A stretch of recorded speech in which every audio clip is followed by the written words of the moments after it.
So it's a go? I think so. Go ahead, Councilmember Salinas. Okay. Good evening. I want to welcome everyone to the Hayward City Council meeting. It's Tuesday, October 27th, 2020, 7 p.m. The mayor right now is having some technical difficulties. Once she has those ironed out, she will resume. And so I'd like to first call the meeting to order and ask the city clerk to take roll, please. Thank you, Madam. Thank you, Mayor Pro Tem. Would you like to go ahead and have the Pledge of Allegiance first with Councilmember Wahab starting? I overlooked that one sentence on the agenda, and of course, I would love to have Councilmember Wahab lead us in the Pledge of Allegiance. Councilmember Wahab, would you please lead us in the Pledge of Allegiance? I appreciate it. The flag is behind our current Mayor Halliday, so if we all face towards it, thank you. Yes, and I am back now, and thank you, Mayor Pro Tem Salinas, for filling in there for a minute. So go ahead, Councilmember Wahab. All right. I pledge allegiance to the flag for the United States of America, for which it stands, one nation, under God, indivisible, with liberty and justice for all. Made a slight error, so I apologize on that. Thank you. Thought there was something there. Okay, well, that's okay. We got it said. All right, thank you, everybody. Now, Madam City Clerk, will you call the roll? Yes, Madam Mayor, good evening. Councilmember Lamnin. Present. Councilmember Marquez. Present. Councilmember Mendel. Here. Councilmember Salinas. Present. Councilmember Wahab. Here. Councilmember Cermeño. Present. Mayor Halliday. Here. Thank you. All right, thank you. We've come to the closed session announcement. The council did hold a closed session this evening on the subject of our continuing evaluation of our council appointed officers. Tonight it was the city manager, and we took no reportable action. So now that brings us to public comments on items that are not otherwise on the agenda. Madam City Clerk, do we have any public comments on items not otherwise on the agenda? Yes, Madam Mayor. Actually, let's go ahead and just make an announcement for members of the public. So if you wish to speak and you are using the Zoom application, please click the raise hand function and your name will be called. If you're dialing in, press *9 to raise your hand and use *6 to unmute. If your area code and last 3 digits of your phone number will be called when it's time for you to speak. When called to speak, please begin by stating your name and limit your remarks to 3 minutes. And after having made that announcement, Mayor Halliday, I'm going to confirm if we have members wishing to speak. One moment, please. It's amazing we have so many members, and we do have 3 members wishing to speak. And I'll go ahead and start by calling Selena. And please go ahead and unmute. Hi there. Can you hear me? Yes, go ahead. I just have a public comment about the Public Safety Community Engagement Project. Is this the time to do so? That is the main item on our agenda and we'll be on that item once we get through a very brief consent calendar. So if you want to wait, it's item number 5 on the agenda, and we will be hearing public comments after the staff report. Sure, I'll wait till then. Okay. Right. Thank you. Thank you. And just for reference, we are taking public comment at this point. So I'm confirming that the hands that I see raised are for public comment. That are not on items otherwise on the agenda. So if you do want to speak about the public safety item, that is item number 5, and we will be getting to that shortly. That's correct. So I still see the hand raised. I believe TJ, going to allow to talk. Please go ahead. Hi, can you hear me? Yes, go Yes. ahead. Okay. Hi, I'm TJ with Hayward Concerned Citizens Group. We do not intimidate, bully, mudsling current city council members, or trespass on our city leaders' private property to make our opinions known. My stance has always been to take ownership of one's own actions and to treat others as we wish to be treated ourselves. It is with that respect and regard that we will continue to work with council in the coming months on issues of public safety. We appreciate the time you put into hearing community feedback.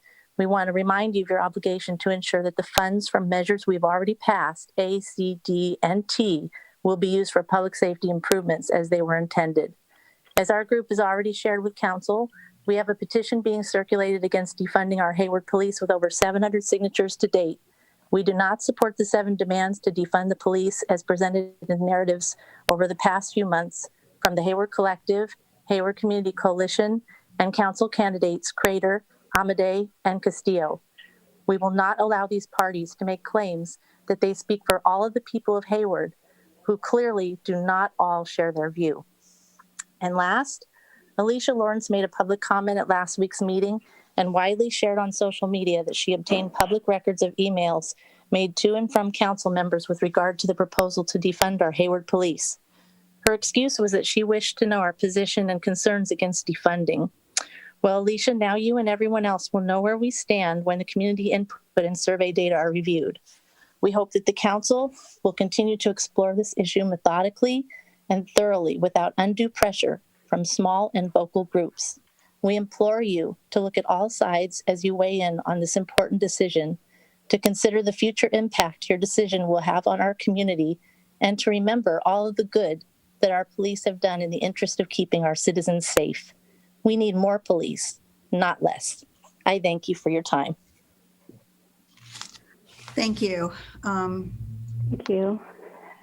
And I will say again that we are going to hear item number 5 shortly. So I think we have a couple of other hands raised here. If I would suggest you might want to wait until that item, if that's what you want to talk about. But otherwise, if it's something different that's not on the agenda, we'll go to the next speaker. Yes. And the person is Alicia. Please go ahead. Good evening. This is Alicia Lawrence. As I called in last week, I'm just calling again to see if City Council will at any point be directing staff to take up the issue of reviewing City of Hayward ethics policies to ensure that the practice that Councilmember Setting is engaged in and using city email to campaign against his challengers is something that will not be permitted in the future by any sitting council member. Further, I don't know if the city attorney is on the call tonight, but I would just like to encourage the city attorney to review with all of the council the legality of blocking constituents on social media. Thank you. Thank you. And we will get back to you with a response to that. We won't go into that right now, but we will get back to you with a response on that issue. The next speaker. Yes, Vanessa Sad. Please go ahead. Hello, can you hear me? Yes. All right, fantastic. Okay, so unlike the other folks, I'm not going to speak on the work session until then, but I will want to remind y'all, we have 6 days. I know some of y'all are campaigning and some are not. I'm going to speak again on Measure OO, y'all. I need to hear y'all speaking on Measure O for the next 6 days. Come on. We none of this that we're going to be talking about tonight will be just as great, if not greater, if on all of our boards and commissions, and hopefully a rent board, hopefully a police commission will also include our folks of all genders, of all sexualities, and yes, including our documented, undocumented folks. So regardless of who all we're campaigning for, we're gonna need some lit, but if y'all don't have that lit, that's something that we should have had already. We need to be saying Measure O, y'all. Can I get at least a hand raise? Can I get at least a wave that we're going to be speaking on Measure OO for the next 6 days, please? Can this be another unanimous that we do this week, please? Can I get a wave? I need another wave. All right. Thanks. I know my time, and I thank you. I have to say that we really are not supposed to be campaigning during a. Nah, y'all know, y'all gonna campaign for this. Y'all unanimously supported to put on the ballot, but we'll move on. Thank you. Thank you for your comments, though. Thank you. Thank you. Okay. Mayor Halliday, I believe that was the last person. Yes, that was the last person. And I don't know if we have council members wishing to speak, but Mayor Halliday, if I may, I wanted to make a brief announcement during public comment. Sure, and I don't see any council members raising their hands for that, so go ahead. All right, thank you so much. We are 7 days away from Election Day, and I want to remind our community members to vote. Hayward voters will elect 4 council members and vote on 2 local ballot measures. Please review your voter information guide and visit the city website for more information. Due to the pandemic, election officials are encouraging voters to vote early by either using the mail or using the official ballot drop box, which are throughout Alameda County, and they're available 24 hours a day. If voting by mail, we recommend that ballots be postmarked on or before Election Day. And please remember to sign the back of your envelope. In Hayward, we have 7 drop boxes. If you visit the City of Hayward elections page, as you could see on the screen, you will find the different locations. Individuals could also go to the registrar website at acvote.org drop box. For residents who prefer to vote in person, need assistance, or lost their ballots, we have 9 accessible voting locations in Hayward. And they will be open for voting on Saturday, October 31st, and will stay open until and on Election Day. Voting locations will be open from 9 a.m. to 5 p.m. Saturday through Monday, and 7 a.m. to 8 p.m. on Election Day. One of the 9 approved voting locations is our downtown library. City Hall, unfortunately, is not going to be a voting location this time. To find a list of accessible voting locations, individuals could visit, again, the City of Hayward elections page or the Alameda County Registrar website at acvote.org AVL. I also want to encourage you to sign up to track your ballot and receive automatic notifications. You can sign up at acvote.ballottrack.net. It's easy and accurate. I signed up last month and I have been impressed, really impressed with the notifications about my ballot. Lastly, my office will be assisting on Election Day from 7 a.m. to 8 p.m. The email and phone numbers are listed on the screen for the benefit of the public. And lastly, please vote early and exercise your right. As you can see, I voted today. I normally wait until Election Day, but I decided to vote early. So that's my message, Mayor. Thank you so much for allowing me to make a comment. Thank you. Thank you, and I will just add on to that I did that yesterday myself. My husband and I both filled out our ballots. We brought them down. We dropped them into the box at City Hall. 2 other people were there at the time, dropping their ballots in too. I signed up for the alert, whatever, follow your ballot system, and we were both notified in the way that we had requested today that our ballots had been received and will be counted. So it worked very well, and I just appreciate all the attention that you have given, Madam City Clerk, to making sure that we do have safe and well-run elections here in Hayward this time. And I see that. Yes, thank you. And I see Councilmember Wahab would like to make a comment also. Thank you, Mayor. I just want to quickly say that I have experienced a loss recently, so I'm a little more emotional than normal. But I do want to highlight also for the people that are watching, that your signature should match your ID that you picked up from the DMV. If it doesn't match, the ballot is considered invalid. So that has happened to a number of people. So I do just want to highlight that. If I know sometimes we play with our signatures, but just noting that. So your ID and your signature on your ID has to match the one that you sign on the back of the envelope. So just a forewarning, if you will. Thank you. Thank you. And that is a good reminder. And I had heard about that. So both of us checked our driver's license when we signed just to make sure there wasn't a middle initial in there or something that there shouldn't have been. But that is a very good reminder. Thank you. With that, if there's no one else who wishes to make a public comment, then we're going to move on to our action items.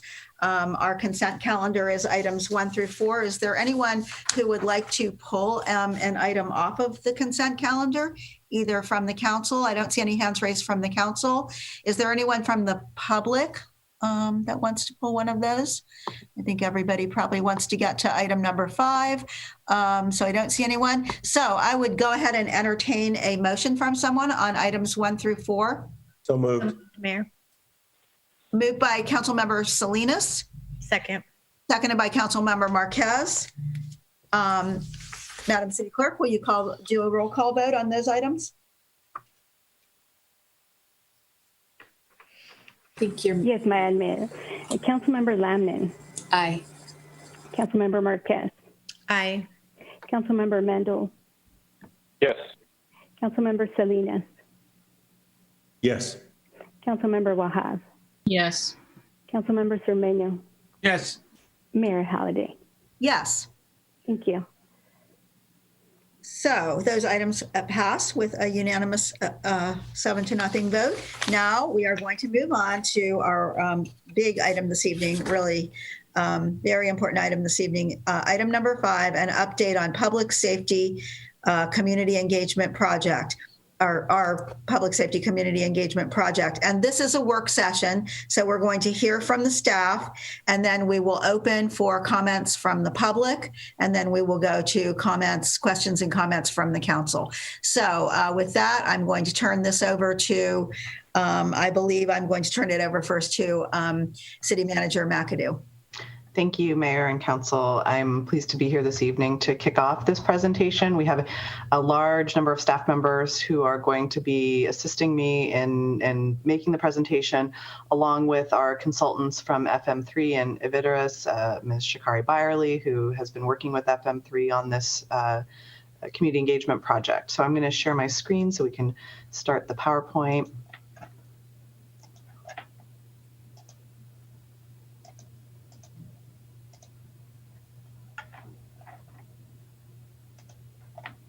Can folks see the PowerPoint? Yes. Okay, great.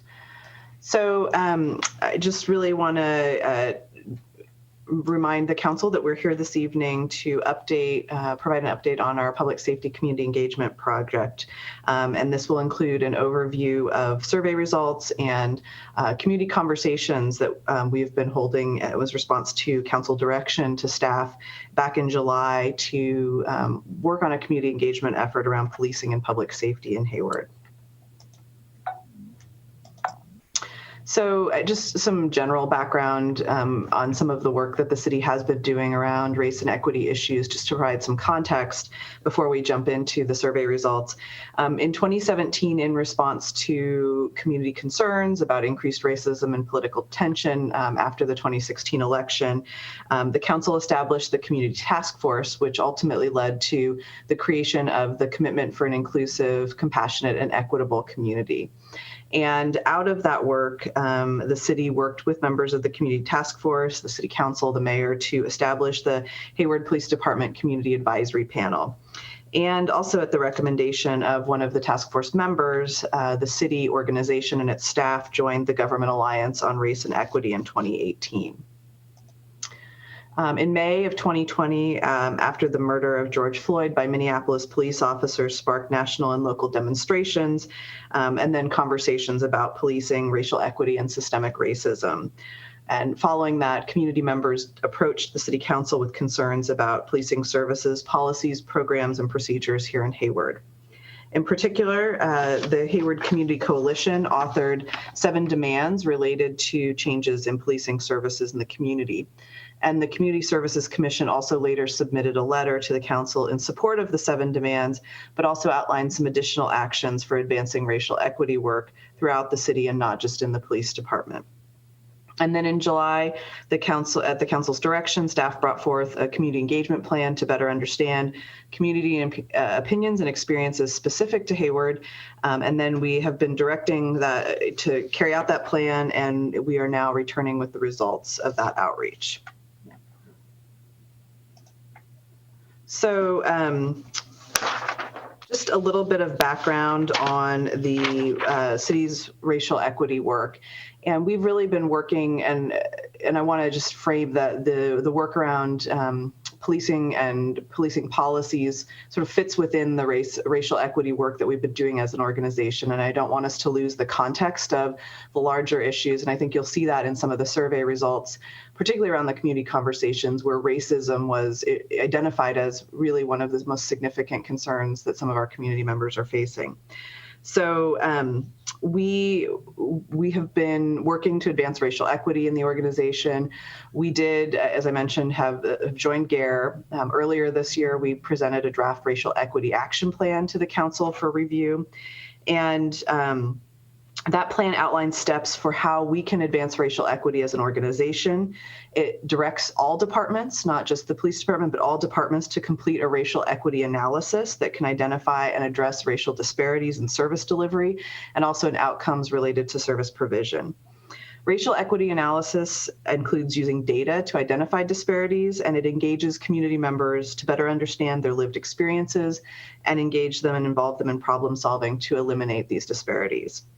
The public safety community engagement work we're presenting here aligns with the first steps in this racial equity analysis and planning. And we really think that we can use the work that we've done with the police department to really expand to other city departments and do similar work. So this has been a great sort of framework that we can use going forward.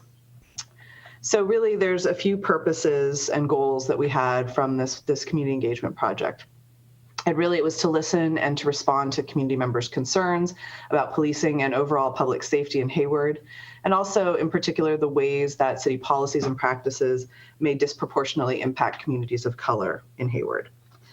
We wanted to have a broader conversation about public safety issues so we could create a shared understanding of what public safety means to our Hayward community.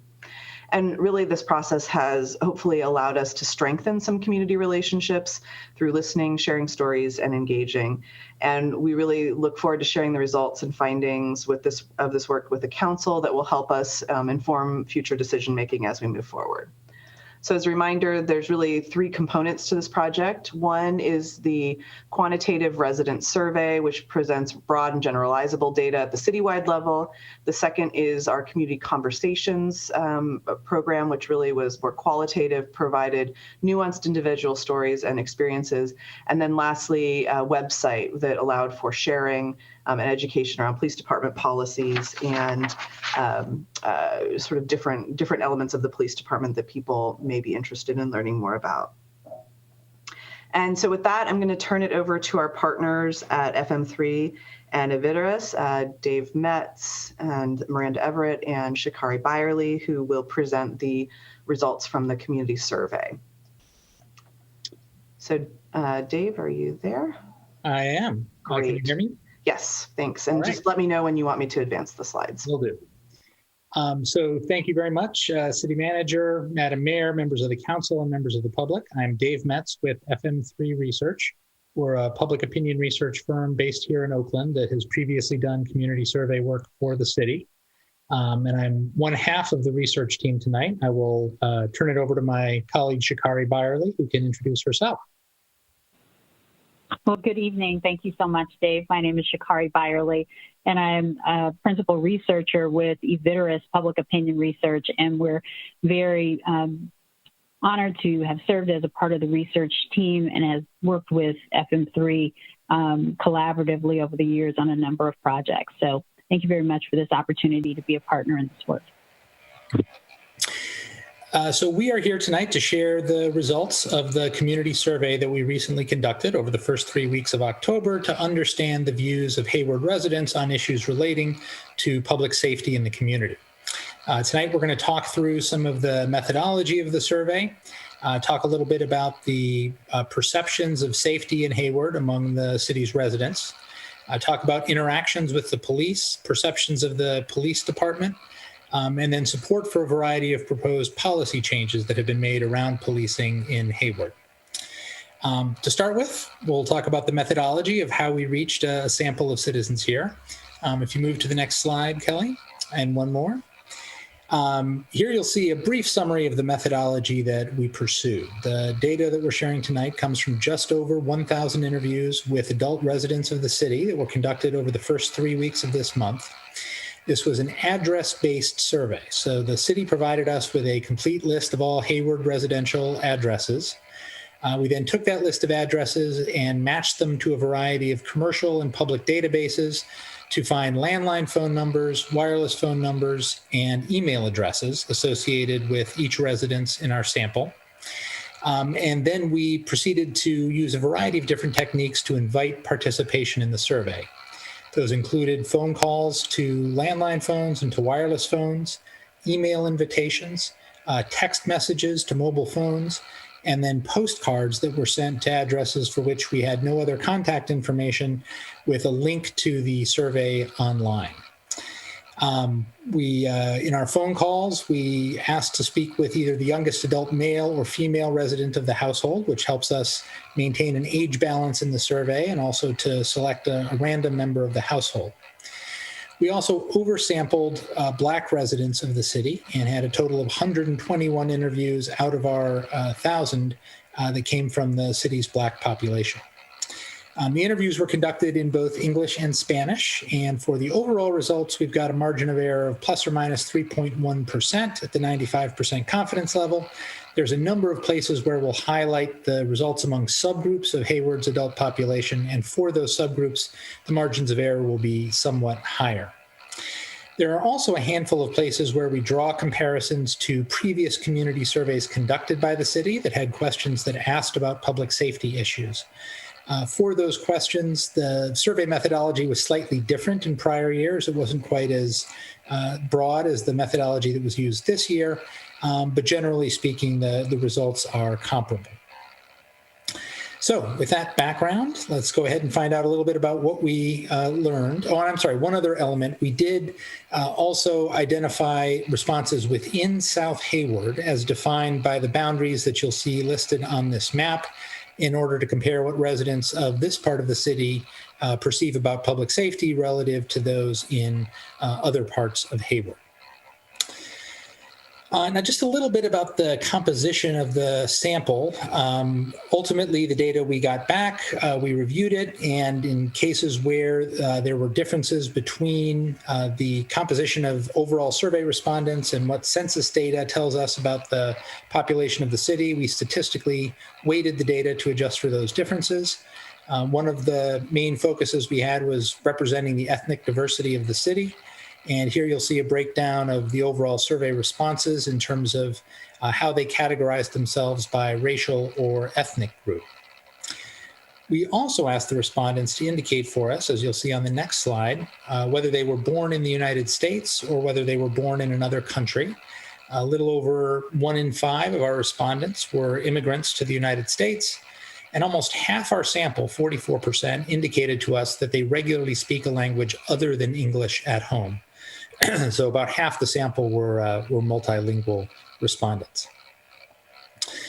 Now, one big picture question that we asked at the beginning of the survey before focusing more on public safety, asked the respondents to tell us, as you'll see on the next slide, what they perceived as the most serious problem facing Hayward today. This was an open-ended question, so respondents could tell us any issue that was on their mind. We recorded exactly what they said, and then we grouped and categorized the responses afterwards. And you'll see here that there are 2 issues that were mentioned more than any others. Homelessness, which was named as the city's most serious problem by 28% of those polled, and crime, which came in at 25%, followed by 3 other issues that were all at 14%, traffic, housing costs and affordability, and then concerns around trash, litter, dumping, and blight. You'll note that the COVID pandemic is relatively low on this list, with only 3% naming it as the city's most important problem. This is something we've seen in other city surveys that we've done. A lot of times people don't think of the coronavirus as being a city problem in particular. They think of it as being a state problem or a national problem.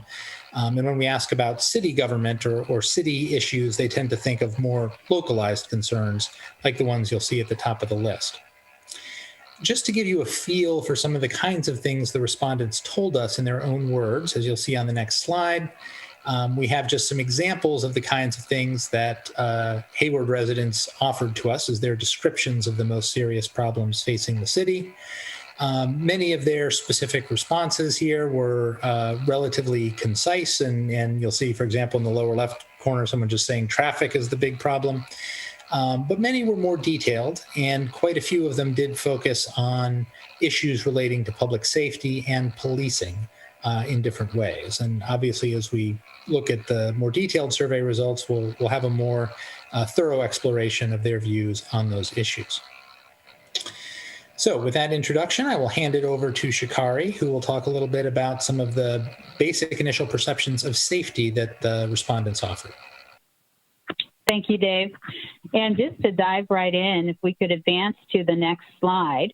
Fairly early on in the survey, we asked residents a very general question, how safe they feel in Hayward, both in general and across a variety of areas, including walking in their neighborhood, driving on Hayward streets, interacting with Hayward police, walking or playing in the park closest to their residence, and bicycling. And the items on this slide are actually ranked by the percentage of respondents who said that they feel safe in general. You'll see, however, some notable distinctions here when we look at the intensity of that attitude. So the dark blue bar just on the left-hand side indicates the percentage who identified that item in that area they felt very safe.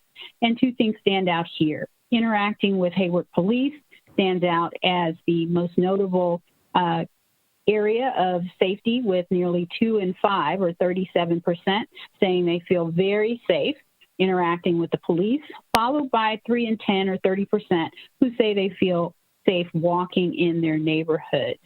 Overall, in general, most residents feel safe across these circumstances, with the lowest level of safety being for bicycling, with 40%, or just 2 in 5, who say that they feel safe in that activity. But notably, we have more than a third who say they don't have an opinion or they're just not sure. There are, however, notable differences across race and ethnicity when we talk about interacting with police, which is one of the highest levels at which residents said that they feel very, very safe. And we'll see that on the next slide. Right off the top, one of the important things to note that across all of these areas, there is remarkable consensus about general safety, but when it comes with interacting with police, there's an important distinction between the attitudes of white residents relative to Black residents. So this is the one area in which we see nearly a 20-point difference here across these two groups. 69% of white residents say they feel safe interacting with police, compared with just a narrow plurality there, or 50% of Black residents who say they feel safe. Overall, nearly 3 in 10, when you look at other segments of the community, including Latinx, AAPI residents, or communities of color more broadly, 3 in 5 say they feel safe interacting with police. You can see other items, fairly consistent levels of safety for walking in your neighborhood, driving on Hayward Street, safety in general, and then also bicycling.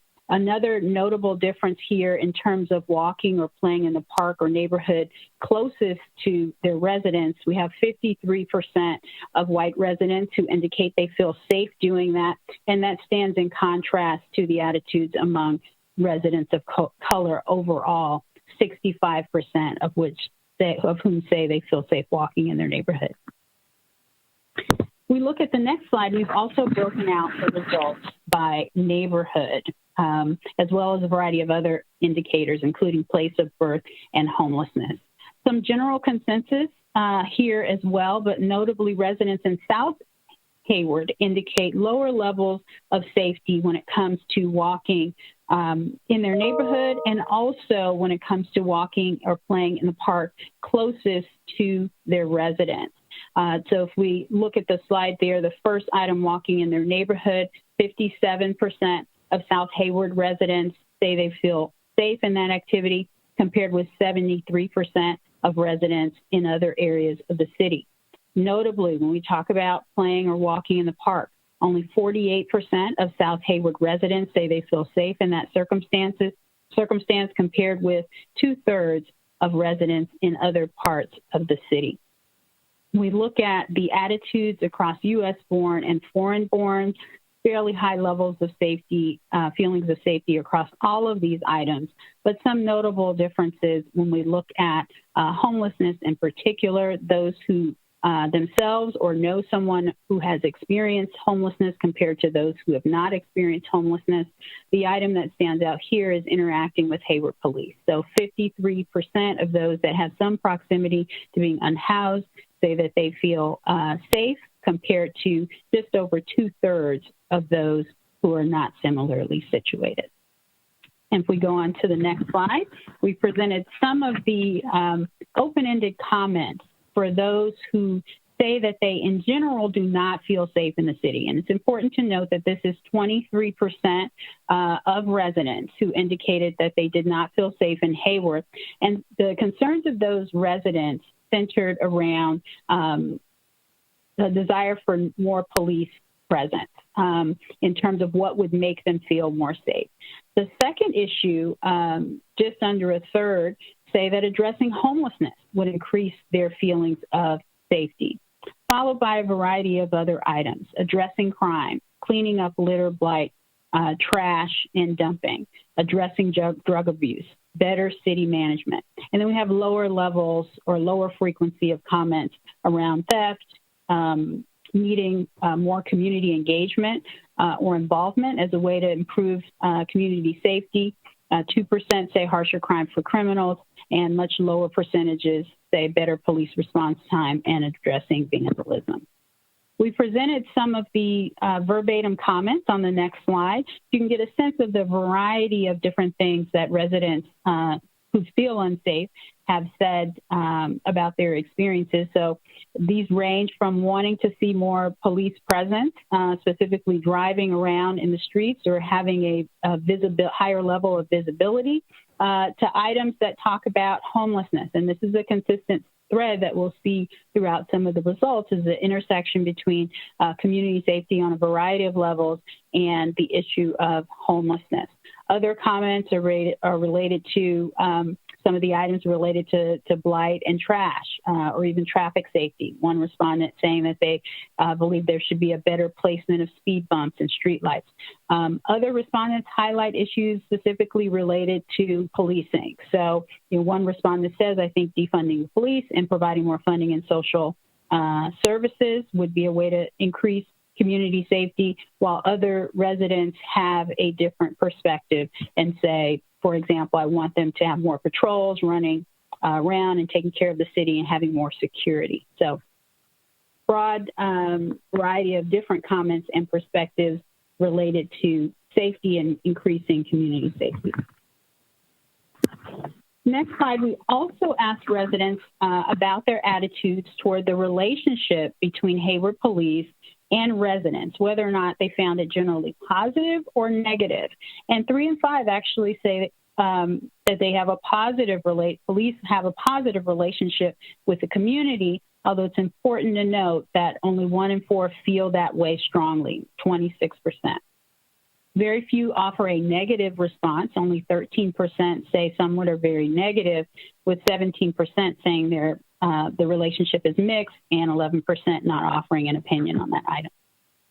If we go to the next slide, we've broken out these perceptions of the relationship across a variety of demographic categories, including gender, age, and LGBTQ identity. And one of the notable differences here is that older residents are more likely to indicate they see a positive relationship. And this is consistent with results that we've seen in other areas across the state and other research more broadly. With those under 30, this middle set of bars indicating that while overall positive perceptions of the relationship among young people, it's lower than other demographics. So 52% of those under 30 see the relationship as positive compared to 21% who see it as negative. And that stands in contrast to those over 30, where we see 55% or more indicating that the relationship is positive and much lower levels identifying negative perceptions of that relationship. If we go to the next slide, we also break out the differences across race and ethnicity. And again, the gap here between African American respondents and white respondents tends to be the largest, with 48% of Black residents in seeing the relationship as positive compared to 17% who see it as negative. And that stands in contrast to the 62% of white residents who see it as positive compared to only 10% who see it as negative.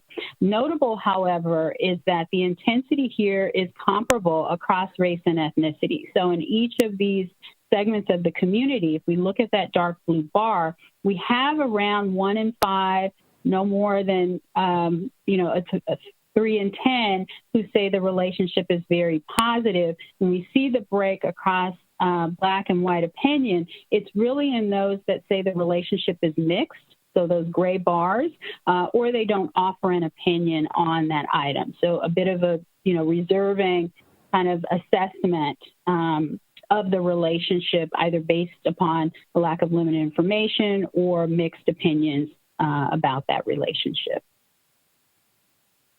If we go to the next slide, we'll see the results when we ask residents specifically about a range of specific services offered by police and their levels of satisfaction or dissatisfaction. Very generally broad consensus or satisfaction across these areas, including more than more than 66% or 2/3 who say that they're satisfied with the courtesy of officers when interacting with the public. Similarly high in maintaining traffic safety, with 64% indicating that they're generally satisfied in that area, and particularly high levels of intensity, nearly 2 in 5 who are satisfied with the courtesy of 911 operators when interacting with the public.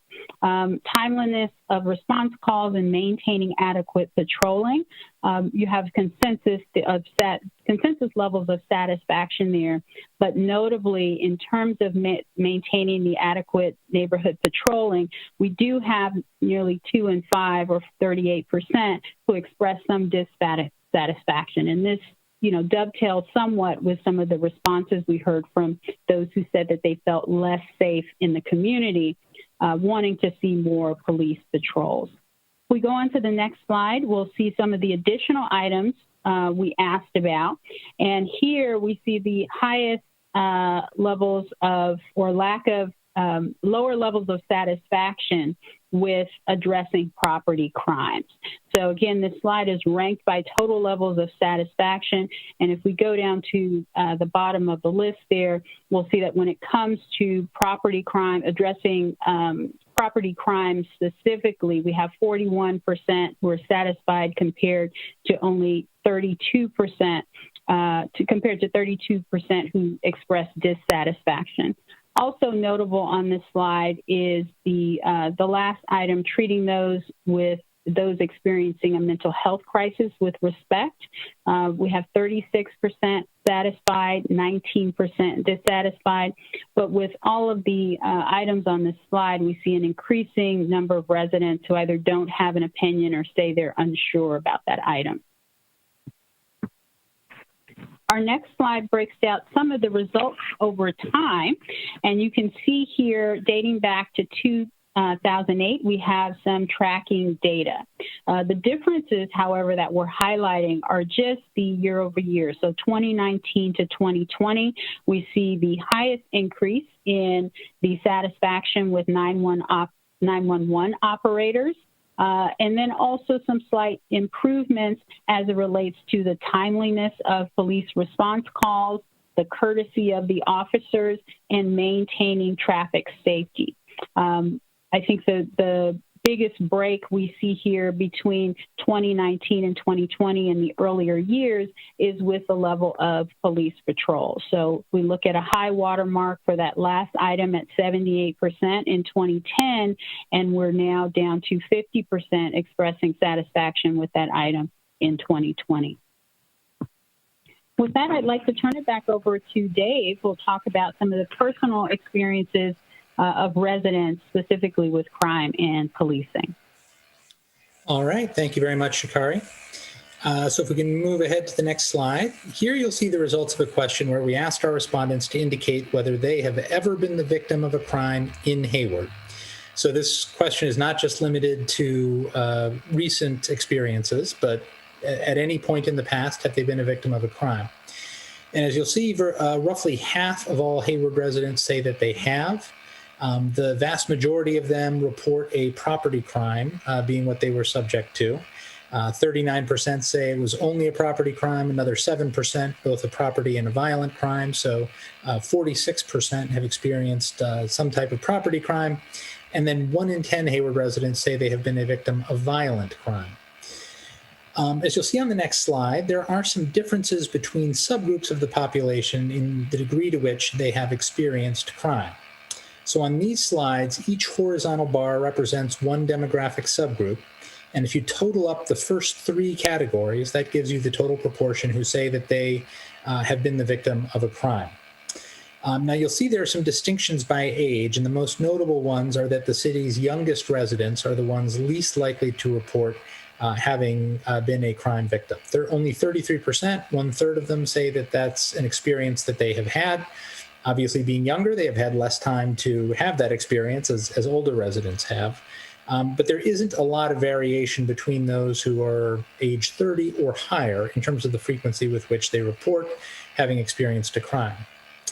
I'd also note at the bottom of the slide that the city's LGBT residents are more likely to say they have experienced violent crime than are other residents of the city. More than 1 in 5 LGBT respondents, 21%, say that they at some point have been the victim of a violent crime in Hayward, considerably more than the roughly 1 in 10 that report that experience among non-LGBT respondents. There are also differences, as you'll see on the next slide, when we segment out the experiences of crime by ethnicity. The white residents are more likely to report having been a victim of a crime than are members of other ethnic groups within the city, but that is overwhelmingly driven by a greater experience with property crime. 52% of white residents say they have at some point been the victim of property crime, a much higher rate than is true for residents of color, only 42% of whom report having had that experience. And then we also broke out these responses, as you'll see on the next slide, by people's the degree to which they have experienced homelessness, they or someone close to them. And I think this is one of the really interesting findings in the survey. And Shikari will speak in a minute in a little more detail about the interaction between people's experiences with housing and homelessness and their experiences of public safety in Hayward. Among those who say that they themselves or someone close to them has experienced a period of homelessness, 23% say that they have been the victim of violent crime in Hayward at some point, a number that is much smaller among those who, both for themselves and those close to them, say they have had stable housing. So that connection is one that I think we're going to want to keep in mind as we look at some of the other responses. And then there are some income differences as well, as you'll see at the bottom of the slide, with the lowest income households, those with incomes under $60,000 a year, much less likely to report having experienced property crime than are those in higher income brackets. So moving to the next slide, we also wanted to understand the degree to which residents have had experiences interacting with the Hayward Police Department and the nature of their experiences with the police. So we asked the respondents whether they or a person close to them had had any of the experiences that you'll see listed here. Overall, we had a outright majority of residents who had interacted with Hayward police for reason.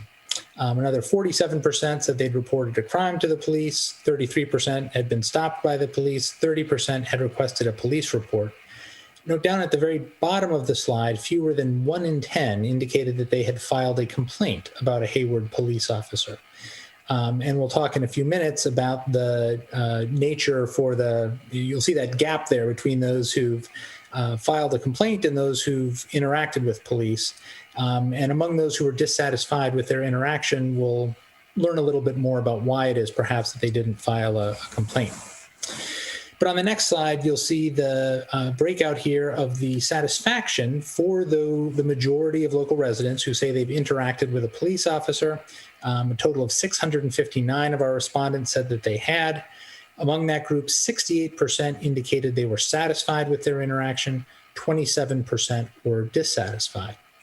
On this question, as with many others, there were notable differences between demographic subgroups within the city.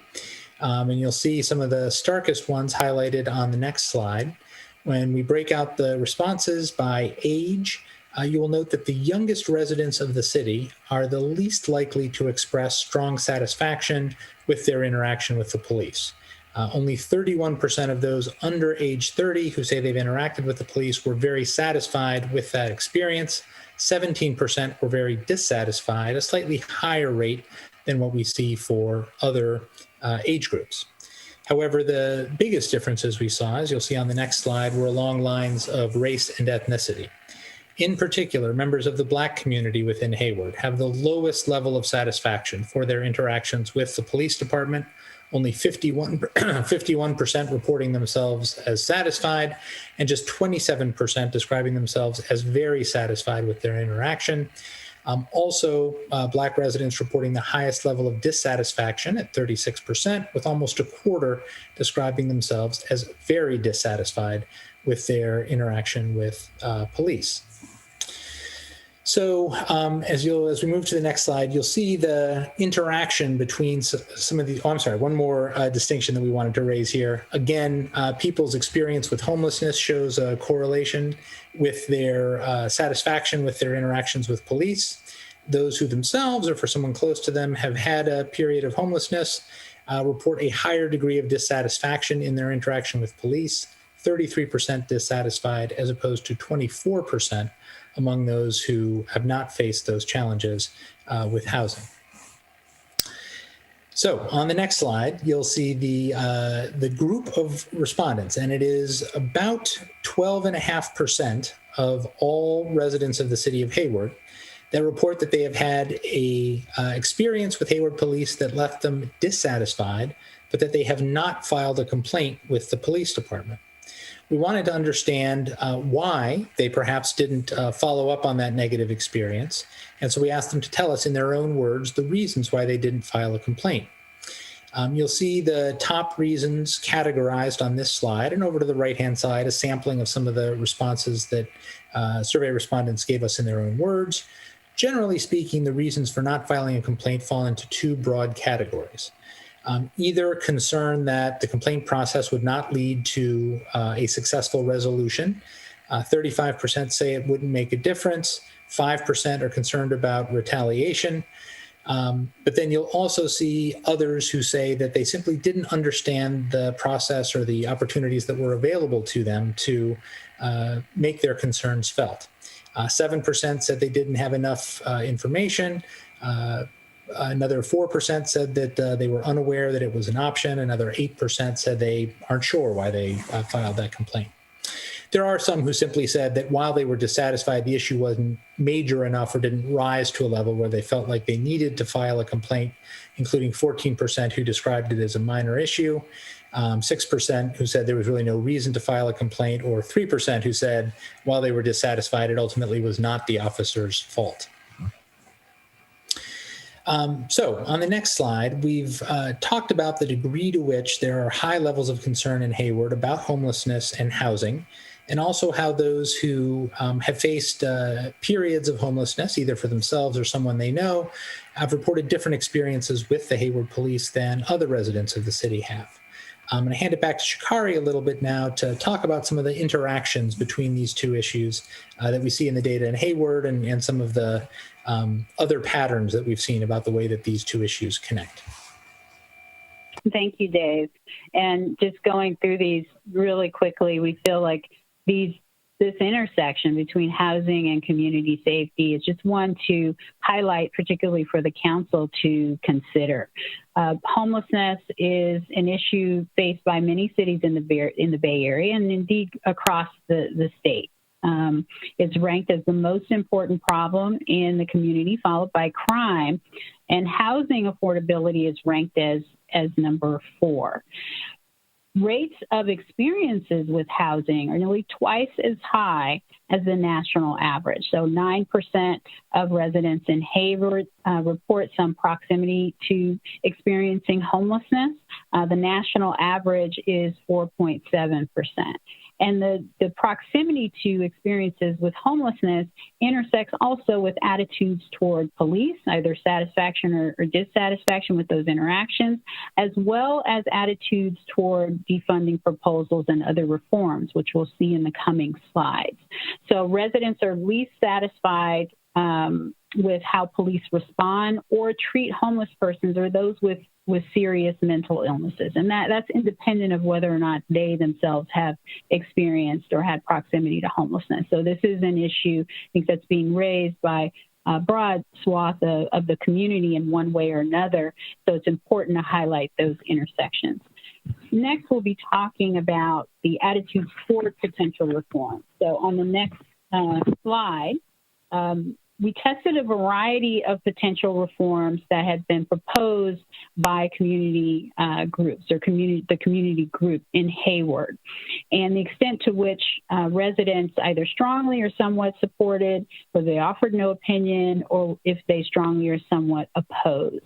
And the broadest consensus was for reallocating a portion of police funding and creating some sort of participatory mechanism to direct how those funds were spent. So more specifically, 60% or 3 in 5 residents indicated support for establishing a citywide committee of all residents, regardless of their citizenship status, that would dictate how to reallocate another 10% of the police budget to non-police community-based services. And that includes 35% who strongly supported that approach.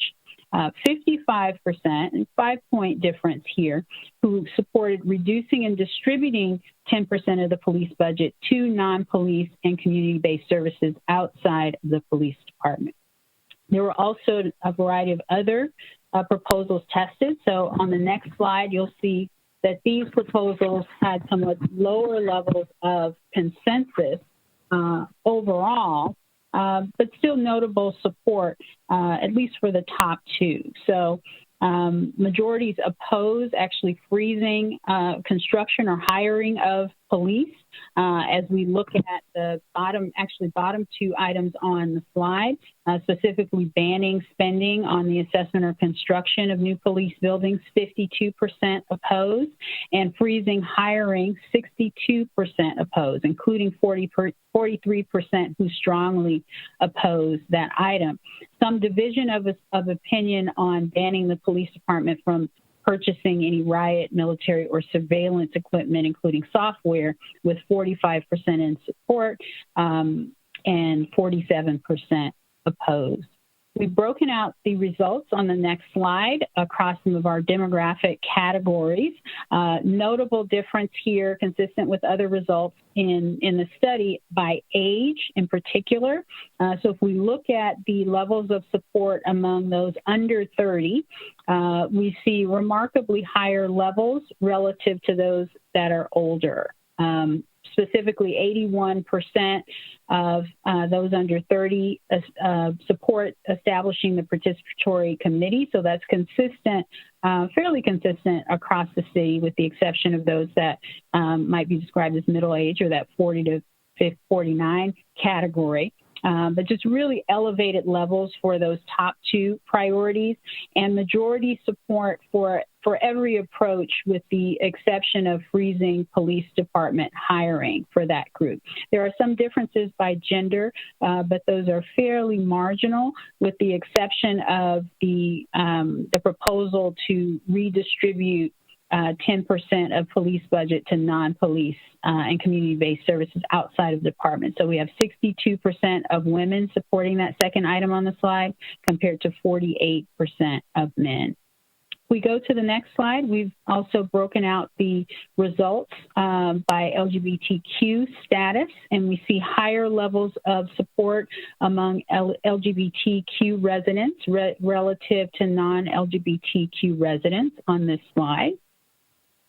And if we go to the next slide, we will also see some notable differences by race and ethnicity. Again, with the highest marginal differences comparing white residents and support among Black residents. So specifically, as it relates to establishing the participatory committee, we have broad levels of consensus across the city, but particularly high support among Black residents, and likewise for reducing and distributing 10% of the budget to non-police community services.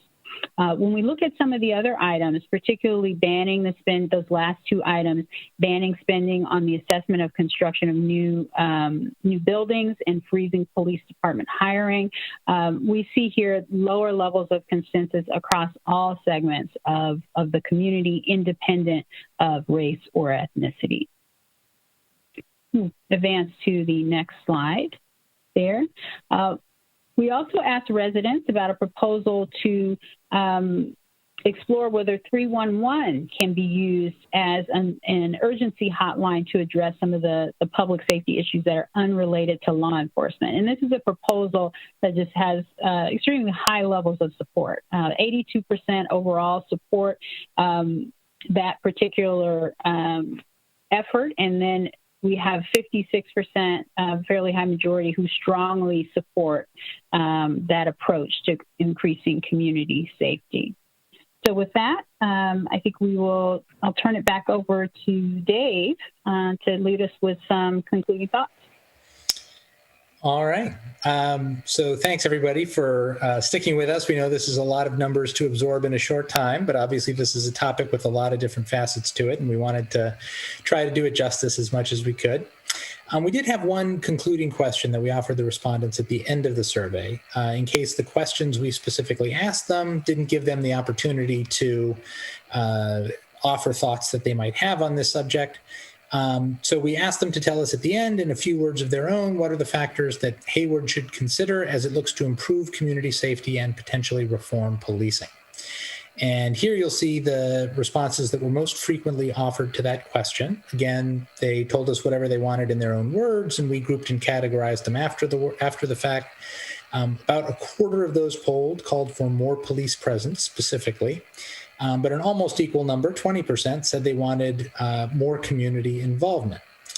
A range of others also talked about changing practices around how policing is done in Hayward, either offering better training, more mental health training explicitly, more oversight, greater diversity in the police force, and training for dealing with diverse communities, de-escalation training, addressing homelessness, a range of different ways that the public suggested that the police force could be better trained to address some of the kinds of situations that they'll face in Hayward. And the next slide again shows you some examples of the kinds of things that people told us in their own words were the kinds of changes that they would like to see to improve safety in Hayward. And they really ran the gamut. We had people who were talking about abolishing the police entirely, as you'll see in the upper left-hand corner. Other people saying they wanted to keep the police and hire more officers. Quite a few did specifically talk about shifting the kinds of situations that police are called upon to respond to, and having people with different sets of skills or training respond to issues around homelessness or issues around mental health issues, for example. So these were the kinds of things that were in respondents' own minds as potential solutions that they wanted to see. So with that, you'll see a summary of some of the key conclusions detailed on the slide here. There's a range of additional findings in the survey that we didn't cover in this presentation that are available to you. You'll see them in the documents accompanying the agenda. But the overall big picture, I think what we got from the survey is that while local residents generally have positive feelings toward local police, we do see some stark differences by race. Community in particular express concerns about this with in the city.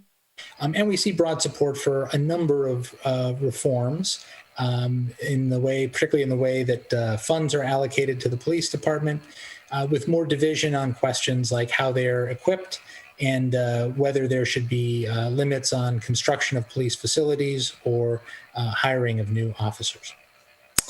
So with that, we'll stop there on the survey analysis. I'll hand it back to the city manager for further exploration of the community conversations, and I know we'll have a time for questions at the end of that presentation. Thank you so much, Dave and Shikari. That was a great overview of the survey results, very comprehensive, and I'm sure there will be a lot of questions later for you, so I'm glad you'll be able to stick around with us. So with that, I believe I am turning it over to Mary Thomas in the city manager's office to kick off the discussion of the community conversations, but correct me if I'm wrong. I am actually going to immediately, thank you, Kelly. I'm going to immediately turn it over to Amy Cole, also a management analyst in the city manager's office. Thank you, Mary. Kelly, you can go ahead and advance the slide. Great. Okay, so I'm going to begin by speaking with you all tonight about the community conversations and the methodology that the approach that we took to doing these. But first, a little bit kind of to step back, the conversations were designed to collect qualitative data, the stories, the experiences, and the voices of individual community members.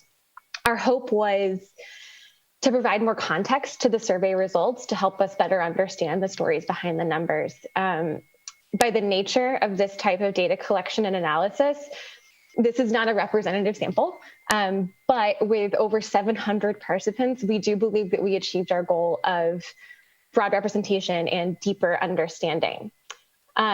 We collected data in two ways, which I believe Kelly outlined at the beginning. But we did some one-on-one interviews, which were conducted by Chabot students. This is my opportunity to shout out how grateful we are for the partnership and the collaboration that we have with Chabot. And Chabot faculty, Sean McFarland, Tom DeWitt, and Eric Heltzel were incredible in helping organize this and really gave us most of our data through the work that their students did. We also did some virtual small group conversations, and these were hosted by different community organizations. We reached out to some faith-based organizations. Some city staff helped facilitate these, and we had CSU students who also helped us with some note-taking. We asked the same 10 questions across all of these. Every small group discussion started with a survey so folks could respond to the questions in written form to kind of prime them for the conversation, but also so that we could have their demographic data, which I'm going to get into in a moment. We obtained consent for all of this because we have published the data, which I'll show you in a moment as well. And we provided a list of mental health resources for individuals who may have found the conversations to be triggering of past emotional or physical trauma, as this is sort of the best practice when doing this type of work. A staff team of 12 folks from across the city in different departments read all of these transcripts in pairs in order to identify themes and trends, and those are the findings that we're presenting for you tonight. You can go ahead and advance the slide. These are the staff members. We wanted to give another shout out to the folks who did this work. It was above and beyond their normal job descriptions, and folks had to spend a lot of time looking at a lot of data and collecting a lot of data. I also want to take a moment to say that this work was deeply meaningful and personal to many of our staff. And we really appreciate the effort and the time that they took to do this work. It means a lot, and we're grateful for the time they spent. Kelly, can go to the next slide. It's always important to note your limitations of any research project, so we wanted to highlight those up front. One of the concerns was that distrust in local government or police may lead to non-participation. We tried really hard to be inclusive and welcoming in our outreach. We tried to go through community-based partners, but that is always still a barrier. I feel like you can kind of sprinkle COVID-19 over all of the limitations here, but we had to do everything virtually, and that can be really challenging with virtual engagement, getting folks access to the tech. We tried really hard to work with community agencies so that they could create safe, socially distanced places for people to come in and participate virtually. There was also a challenge with our organizational bandwidth. As I was mentioning, staff are working really hard and still doing their regular jobs. There's also some issue fatigue that came up. Folks are, in some cases, really mad and frustrated and tired of having to talk about these things, but that's another reason why we're so appreciative of the 700 plus folks who still talk to us. And another limitation is that on all of this data, we didn't collect any indicators on sexual identity or orientation. And so that is one limitation that we're hoping to rectify in the future if we do more of this work. The big takeaway here when it comes to the limitations and the differences between this project and the survey that the folks at FM3 just presented to you is that they are complementary, but they are not comparable. They're different samples, they're different methodology, but we hope that side by side, they help paint a broader picture of how the folks at Hayward feel. Kelly, you can go to the next one. Okay, this is one of the things that I'm most proud of from this effort. And since I'm the one who gets to present this to you tonight, I'm going to say that. I'm really excited about how accessible these data are. So there's a link there, the hayward-ca.gov, thank you, Kelly, /Hayward Safe. There's an interactive map where you can toggle on and off different demographics, so race, age, and gender, and you can see people's responses, like individual responses. And we asked folks for the cross street. So it's not like a direct, this is their address, but it's in general where they live. So you can see that we geographically got a good representation, but you can kind of dig a little deeper and look at like, okay, I wonder what older adults who are Black said about this. And you can dig into it that way. And you can go to the next slide, sorry. Staff strove to get an accurate reflection of the demographics of Hayward in these conversations in the same way that the folks at FM3 were working to get that representative sample. With the pandemic and having to do the virtual groups and the types of strategies that we know work for in-person outreach didn't work as well for virtual. So this was still challenging. You can dive deeper into the staff report to see a little bit more about what the data look like there. But as you can see here, about a third of folks were Latinx, Hispanic, 12% of that group identifying specifically as Mexican, and about 8% of our respondents were Black or African American. And then we had a wide variety of folks who identify as different Asian demographics. And again, you can dig in deeper to that in the staff report. I keep trying to advance the slide. Kelly, go ahead. I'm actually going to toss it off to another one of our team members here. Great. It's going to be back to me. Thanks. Yay, Mary. Thanks, Amy. We wanted to have as many people as felt comfortable present because we had so many people work on this data. So it's me, Amy, and actually the public policy fellow with the city this year, Daniel, Mao, is also presenting tonight.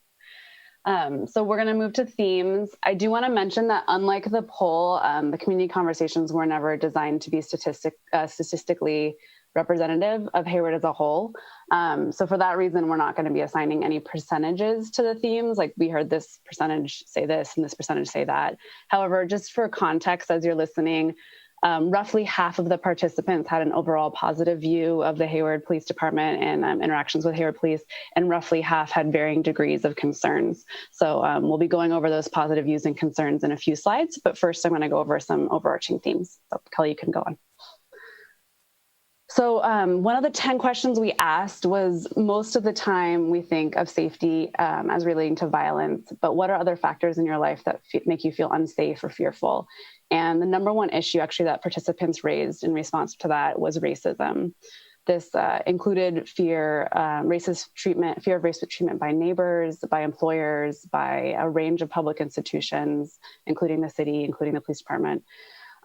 Both participants who expressed positive views of the Hayward Police Department, as well as those who expressed some concerns, raised the topic of racism as a concern. In fact, it was raised across all racial groups, with the exception of white community members who mostly did not raise it as a main personal concern. And then finally, many participants expressed that the national events and the current federal administration have increased their fears, and it's been an intense time in the last 4 years. So Kelly, you can go to the next slide, and I'm actually gonna We're going to toggle back and forth between me and Daniel. So, hi, everyone. So just like the survey conducted by FM3, homelessness as a safety concern was brought up very often by the participants, but it's important to note that the term was used to address several different things. The term was often used as a phrase that described anyone that appeared intoxicated, displaying mental health symptoms or other characteristic that leads a person to believe they may be homeless, whether their housing status was known or not. It should be noted that participants showed concern for both themselves and interactions with people experiencing homelessness, but many brought up homelessness because they were concerned about people that were experiencing it and their safety, especially during the pandemic. Many showed empathy for struggling members of the community, but also recognized that the increase of people who are homeless over the last year has made them very uncomfortable. Participants also brought up homelessness when expressing their concern with potentially becoming homeless themselves and the environment they would be going into if that were to happen. A large group of participants either advocated for or expressed openness to bolstering non-police response options to complaints or emergency calls about community members experiencing mental health issues, addiction issues, or homelessness. Next slide, please. And although racism and homelessness were the two major themes that arose from our conversations, community members expressed several other concerns, the most prominent of them being COVID-19 related and how it has magnified the concern of many other issues in the community, such as access to healthcare, housing, food, and job security. This shows that there is a general sense of concern for access to basic needs and wellness. There was also a serious concern of climate change and fire hazards. When crime was brought up, dozens of participants had expressed a fear of property crime, mostly break-ins and theft within their own neighborhoods. Only some of them had this fear due to prior experience, but many others, it was based on their perception of the neighborhood. Many participants expressed a fear of gun violence of any kind, whether it be from other community members or from the police. Next slide, please. So that's going to go back to me. One of the findings that we really as staff wanted to touch on from these conversations is that the community's views in Hayward do not fit neatly into the current national narrative. We heard this time and time again in the different small discussion groups. Some participants definitely did express views that fell clearly on one side of the political spectrum, but the majority of participants had nuanced views that were mostly focused on a desire for strong leadership, to work collaboratively, find common solutions that work for sort of our unique Hayward population. One thing that really makes the community views in Hayward complex is how many diverse immigrant communities we have in Hayward, and they bring with them a wide range of views on safety that are influenced from experiences around the world. So we heard a lot about those experiences. And in a few discussion groups, we talked about the need, or participants talked about the need to really tailor, make sure safety solutions are really community driven, community informed, because it is such a unique population in Hayward. Next slide. Something that really touched, as a Hayward community member, something that touched me sitting through a lot of the community discussions was how respectful and open most of the community members were to hearing from other people. And we had people with many different views, and I was just deeply humbled to participate in these. And then one thing was, there was just a wide majority of participants who expressed support for taking steps to ensure that community members feel safe, regardless of they may themselves. In fact, many of them themselves said, I either had zero interaction with the police department or I've had very positive interactions, but I'm worried if my community peers, my neighbors, if they're having, if they don't feel safe accessing city services or accessing police services, then I'm really open to exploring solutions that we can all move forward. So we heard just a lot of community empathy and desire for people to help their neighbors. On that note, I will mention the number one sort of suggestion. We're not talking about suggestions a lot tonight, but that came up was a desire to see more community building activities in neighborhoods and trust building activities between the city government, including the police department and the community. Next slide. On a similar note, there was a clear link between how connected neighborhood participants felt to their neighborhood and how safe they felt in their neighborhood. So one of our questions asked people if they felt their neighborhood was safer or less safe than other neighborhoods in Hayward. And actually people in every single neighborhood, not everyone said their neighborhood was more safe, but we had people from all over the city saying they felt their neighborhood was safer, and usually would then discuss how they knew their neighbors, how they had neighborhood building activities, and that seemed to be the number one thing, more than crime rates or anything else, that made people feel safer.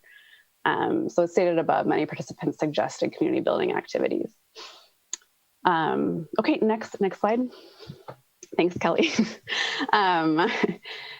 And this is back to me. Yeah. So as Mary was saying earlier, that we did intentionally avoid trying to quantify this data because that wasn't our objective with this side of the project.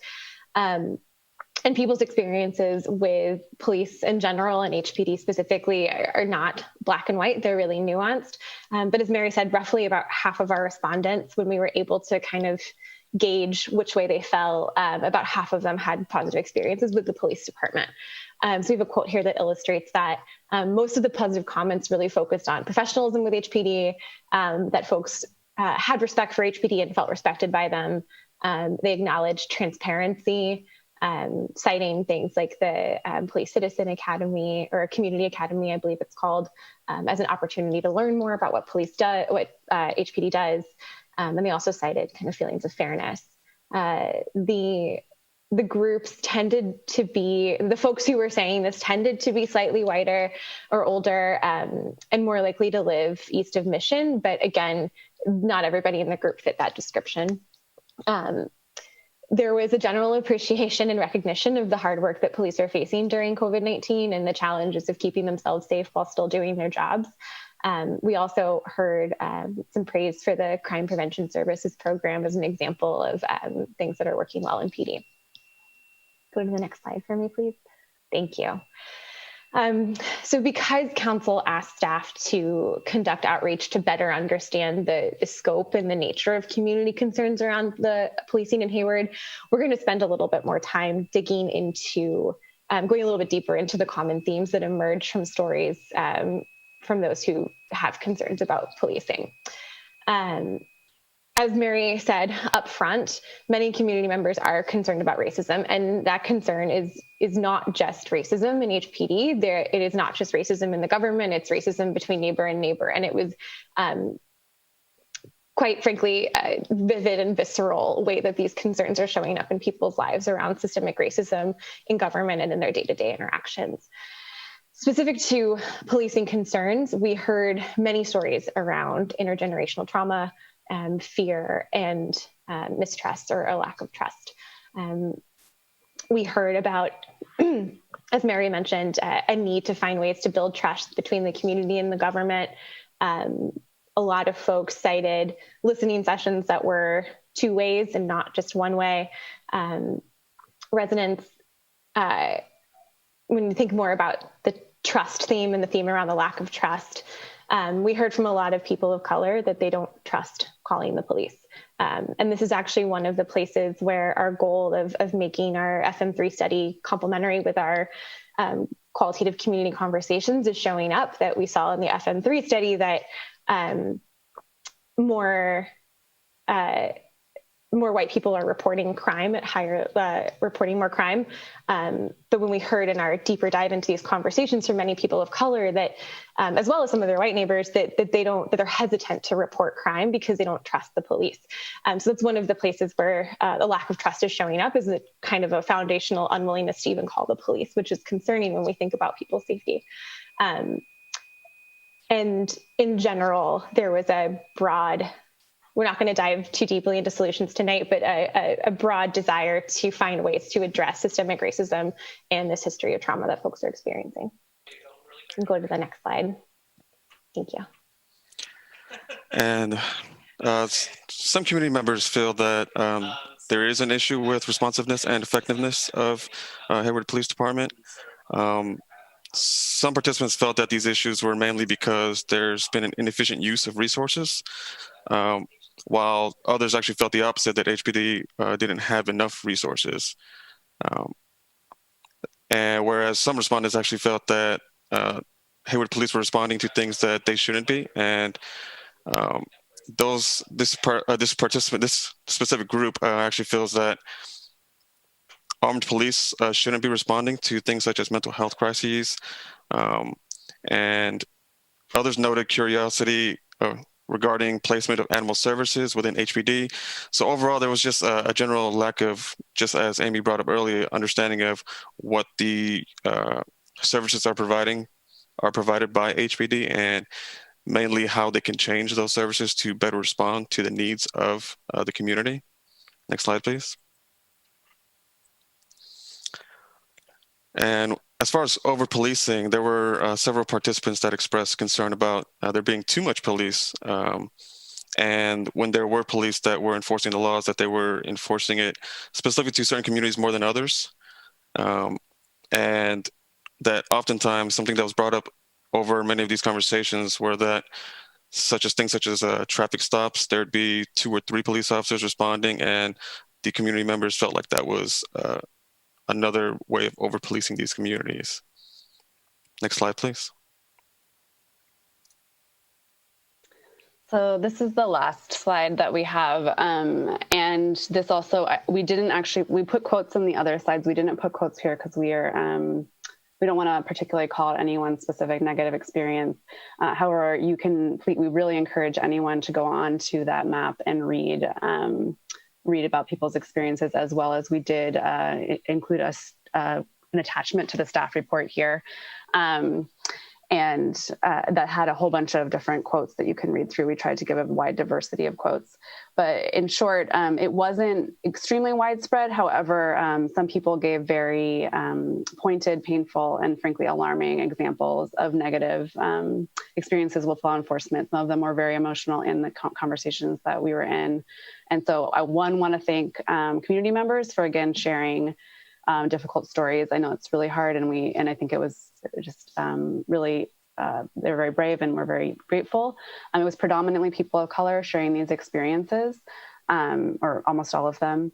And then one worrying finding that we wanted to highlight for this slide, and this did come up with the FM3 poll as well, is that there were almost none of the participants who shared a negative experience then went on to file a complaint, partially because they, were sort of fearful of retaliation, I just had a negative experience, why would I go file a complaint with the police department? Or 2, they felt like nothing would be done. And so because of this, the city isn't getting that feedback loop of when someone has a bad experience, we can, hear about it and then address it. So that's just something that came up that we noticed. That is the end of our presentation. And I'll pass it back to Kelly. Thanks, Kelly. Great. Thank you, Mary, Amy, and Daniel. Again, incredibly comprehensive and thoughtful presentation, and I really appreciate it. And I want to thank everyone for sitting through a very lengthy presentation, but I wanted to really allow these teams the opportunity to share the work they've done, which has been incredible. One person you have not heard from tonight who has really been helping to spearhead these efforts is Laurel James in the city manager's office, and really has been working to lead and coordinate our internal working groups on these efforts. And so I just wanted to acknowledge her personally for her leadership on this. I also wanted to thank a couple other staff members before I talk about next steps. Dr. Emily Young in the Youth and Family Services Bureau, Captain Brian Matthews in PD, Chuck Finney, our communications manager, Nicholas Mullins in finance, who've all, along with Mary Thomas, have been serving with me on a steering committee that has been meeting weekly since early summer to talk about how we move forward and to track progress on all of these efforts. And then I just also want to thank all of the staff members who participated in the community conversations, and then also the work that's going on inside the police department. They're having conversations internally there. And, all of this work is on top of their day-to-day job duties. And so I just am so grateful for their commitment to these issues and to helping the council and the community have data from which to make really informed decisions about how we move forward. So just wanted to thank everyone for that, that work that's been going on. So tonight, in terms of next steps, we'll have opportunity, obviously, for public comment, and then have opportunity for council question and discussion on what's been presented this evening. And then I wanted to call everyone's attention. We had talked about a second step in this process on November 17th, which is a work session to present what we call kind of the police department's annual report, but also to do a deeper dive into budget, some more specific crime statistics and data from the police department. And then we're also going to have a summarization of they did some focus groups internal to the police department to hear some of the voices from the police department around these efforts and how we might move forward. I also think based on the conversation that we have tonight, hopefully staff will be able to cull some of the council direction and then on that November meeting, maybe bring back, once we've all had time to process all of this information, some potential next steps that we can be pursuing and that the council can provide more formal direction on. We're going to continue, obviously, to work with the community. We will be continuing the community conversations. We're happy to continue to host those. I think those are invaluable in terms of providing us with more nuanced information and stories and sort of more commentary around what has been happening and what are people's lived experiences. And then we will be adding a link to that Hayward Safe, actually, I think it's a separate website, but the Hayward Safe website that will have the staff report, all of the supplemental materials that were distributed today, so people can, who love data, can go in and dive deeper in all of the survey data and the community conversation data. So with that, we will stop with a staff presentation, and I'll turn it back over to the mayor. I think we'll go to public comments first. Yes, thank you so much, all of you who were involved with this. It's been a huge undertaking. I think that I know my colleagues on the city council have also been having our own conversations and trying to reach out to community members and talk and I think we all have a sort of a wealth of experience just from comments that we get all the time.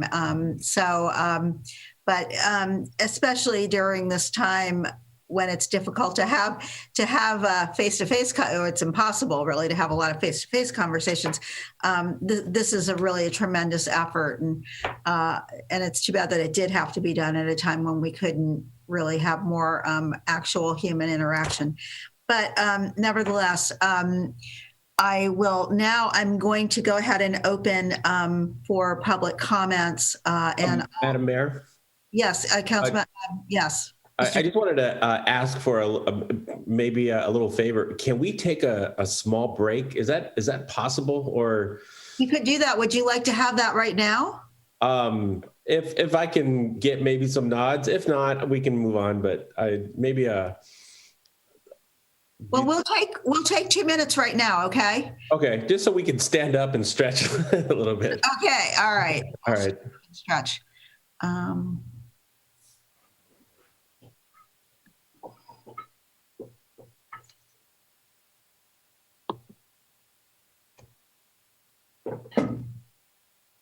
That's not a bad idea.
So, Councilmember Salinas, are you back or still? I think we're going to try to reconvene if everyone can kind of come back to the table. I mean, to the screen.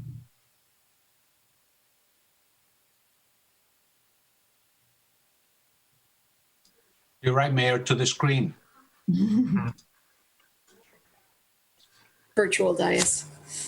All right.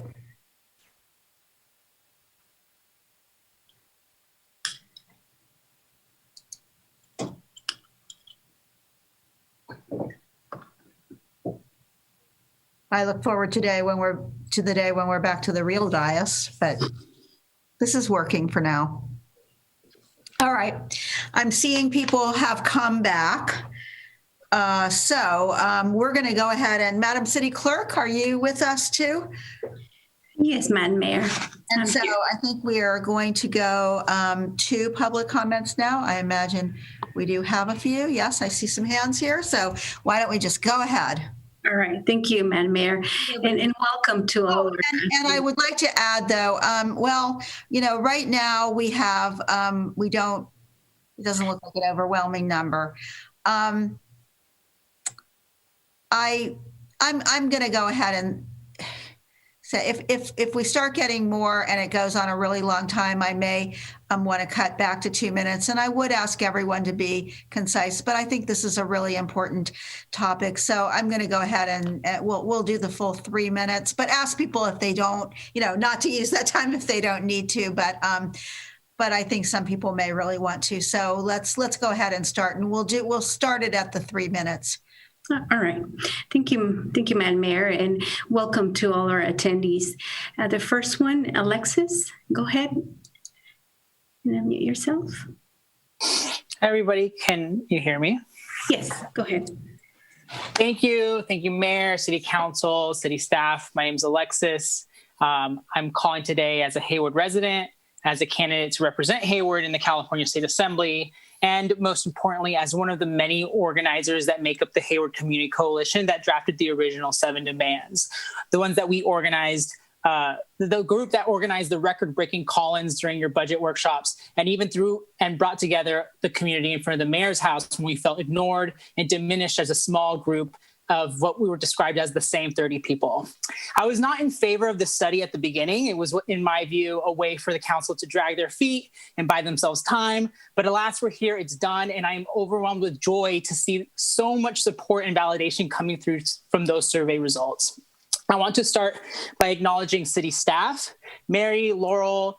I don't have all the names. I took a screenshot, but I just want to say that from the outset, when the survey was just an idea, the staff in charge of the project made my input feel welcome and heard. They reached out to my organization and fellow activists, and unlike some members of the council, never once did they try to belittle the work that we were doing for our community. For several weeks, they have spent hours upon hours holding space for some of the most sensitive conversations and some of those touchiest of topics.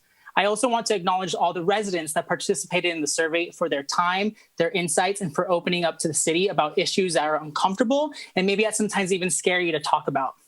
Now, to the council, while y'all have been doing whatever you've been doing for the last few months on recess, maybe you're campaigning for re-election, maybe you're using your city email account to campaign against your oppositions, Mark, it is time for you to do one thing. And are you ready for that one thing? You need to give very clear direction to the staff to begin implementing the changes that received majority support in these surveys. In particular, begin with the steps necessary to reduce the police budget, create a participatory budgeting committee to dictate how that money will be reallocated to non-police community services, and begin using 311 urgency lines for non-police services. These changes have a majority support. You can call us a small fringe group all you want, but your staff did an excellent job at reaching out to the residents all over our community, and this is what they want. There are no more excuses or reasons to buy yourselves time. We don't have time. Black lives matter. And your delays tell us that you don't care. Do your job and direct the city staff today. Thank you very much, and I yield the rest of my time.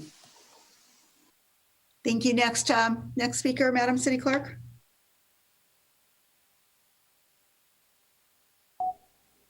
Go ahead, Jesse. Hello, can you hear me? Yes, go ahead. Great. Hello, my name is Jesse Gunn. I'm born and raised here in Hayward. I'm a teacher here. My kids go to school here. I wanted to thank the staff and the council. In this process, I've been very impressed with the city staff and the efforts that they took in order to do the community conversations, so we can all understand the context of this, this data that comes out. As a math teacher, I understand sometimes data can look a certain way, and we want to make sure that we're getting the whole picture. And I admit that I had some trepidation about the survey process. We've seen how things can be brigaded, such as, with petitions by individuals whom I won't name. When you have 700 signatures and only 3 Twitter followers, it's kind of hard to believe. But we understand how online advocacy can be astroturfed by outside interests. And so I'm very glad that this survey got to speak with people who actually live and work in Hayward, and the message is clear. There's support for reducing the police budget and reallocating these funds to community services. There's support for a participatory committee to see how those funds should be allocated. And there's very strong support for this 311 urgency hotline. It's also not a surprise that the marginalized groups in Hayward are the most in favor of these ideas and the most dissatisfied by the current system in place.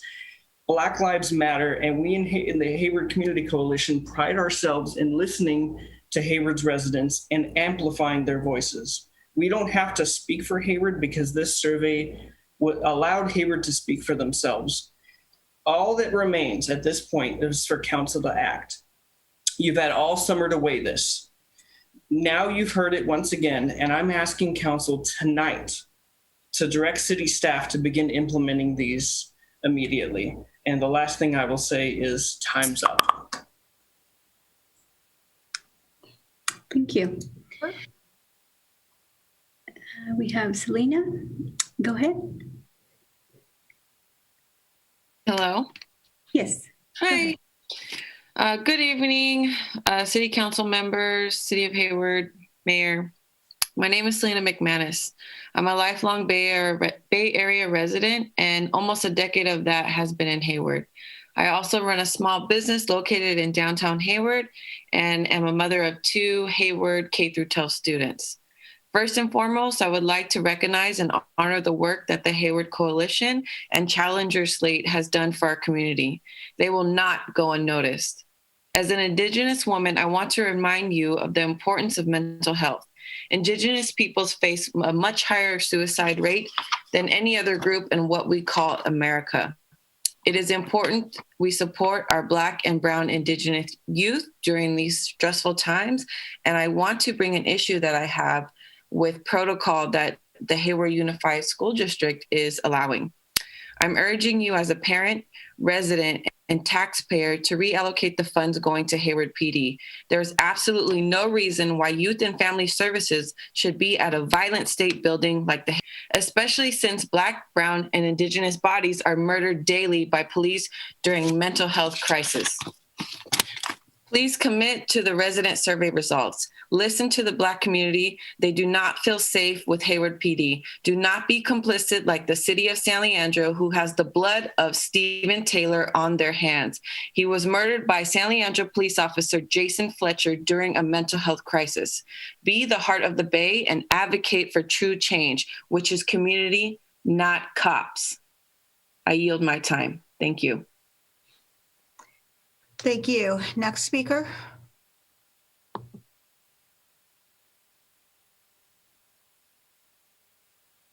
Hello, my name is Isaac Harris. I am a proud member of the Hayward Community Coalition, and I want to also thank staff for all their work on these reports and the consultants.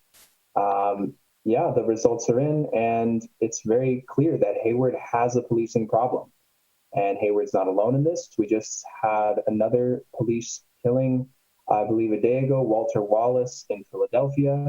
This is a national epidemic of racism in the United States. It's nothing new, but the protests this summer that were active and loud in Hayward really brought this to light. And the survey is only showing what we already know.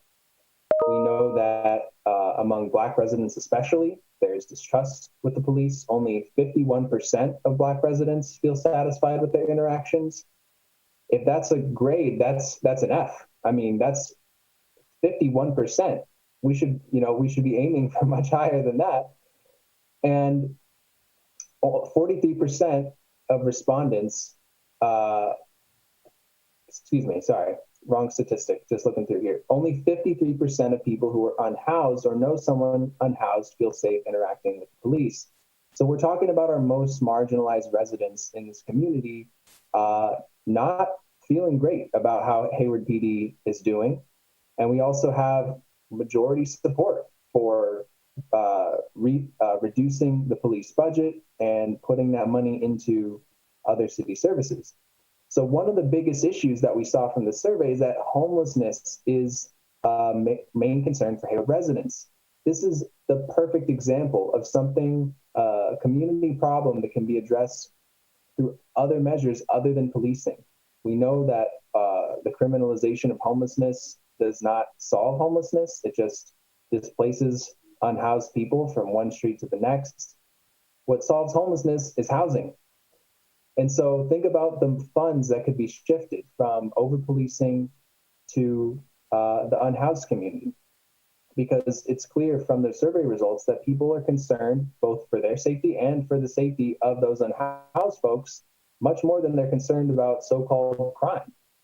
There's a myth that crime is rampant, that this is the myth that Donald Trump peddles about our cities, that we have Democrat cities running rampant with crime. It's a myth. People care more about housing their neighbors than they do about this so-called crime. And the way we can do that is shifting money from police to housing and community services. Again, this isn't a fringe idea. This has majority support. Thanks for your time. Thank you. Next speaker. Go ahead, George. Hello? Yes. Okay, this is Alicia. Good evening, everyone. Sorry, I'm not George. I'm a candidate for Hayward City Council and a lifelong resident. I just want to start by saying thank you to the staff who put together this report. It was really well written and easy to absorb all of the important data collected, and I appreciated that as I was reading it, so shout out to y'all. I also just want to say thank you to all of the organizers who are truly responsible for this agenda point, even being discussed by our council tonight. We all know that it's elected officials who will take credit for any changes that are made down the line, but we know that it's truly thanks to the organizers and activists across our nation leading the Black Lives Matter movement and the fight against corrupt systems failing Black people and people of color, as well as our Hayward organizers here on the ground that are demanding our council recognize the needs for change in our very own city. So shout out to all of them. As for the results of the survey, I'm disappointed to see that our council chose to waste so much money and time on a survey that reflects exactly what our community was saying loud and clear months ago. A majority agrees we need to reduce the police budget and redistribute it to the community needs. A majority agrees we need a participatory committee for dictating how that funding is reallocated. And an overwhelming majority agrees we need a 311 hotline. We need first responders who are trained, unarmed, and not the police. And now that you finally had your little survey, it's your job as the council to give clear direction to staff to implement these changes immediately. And that is exactly what we're calling on you all to do tonight. So I hope that you do. Thank you. Thank you.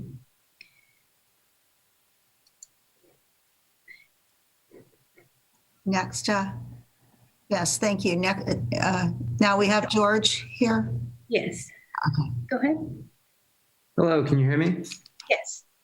Great. Don't worry, I'm not Alicia Crater. I'm George Syrup. My name, I was born and raised in Hayward, and I'm a member of the Community Coalition. I want to first acknowledge the Black Lives Matter movement and the many Hayward community members whose lived experiences and activism have helped inform our organizing. I want to thank Hayward residents who were interviewed for sharing their thoughts with the community, especially when policing may have impacted their families directly. I would also like to acknowledge the effort city staff has put into engaging with Hayward residents on the question of public safety. As other coalition members have voiced, I also shared a similar skepticism about the survey, but after participating in one of the many community conversations hosted by city staff, I was impressed by the grace and professionalism with which they handled such a sensitive topic. As Amy said earlier, city staff truly went above and beyond. Tonight, I'm asking City Council to act. The Hayward Community Coalition put forward our 7 demands over 4 months ago. And while I understand the desire to include more voices from the community before adjusting our city's budget, every single day of inaction that passed put our friends and neighbors at risk. The survey results that were just presented show that around 60% of residents felt safe in Hayward, which means we are still failing the other 40% of our community. We demand a Hayward that is safe for all residents, and the Hayward people clearly have an idea of how we can achieve that. We expect City Council to give clear direction to staff to begin the process of 1, reducing the police budget and reallocating the funds towards other city services, which received 55% support from respondents. 2, creating a participatory budgeting committee to dictate how those funds will be reallocated, 60% support in this survey.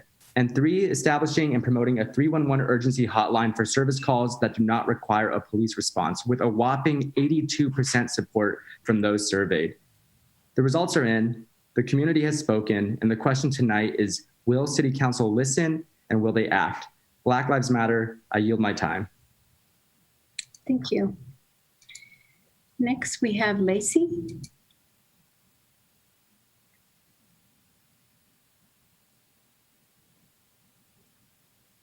Go ahead, Lacey.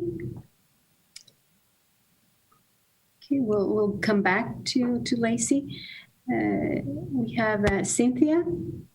Cynthia, go ahead.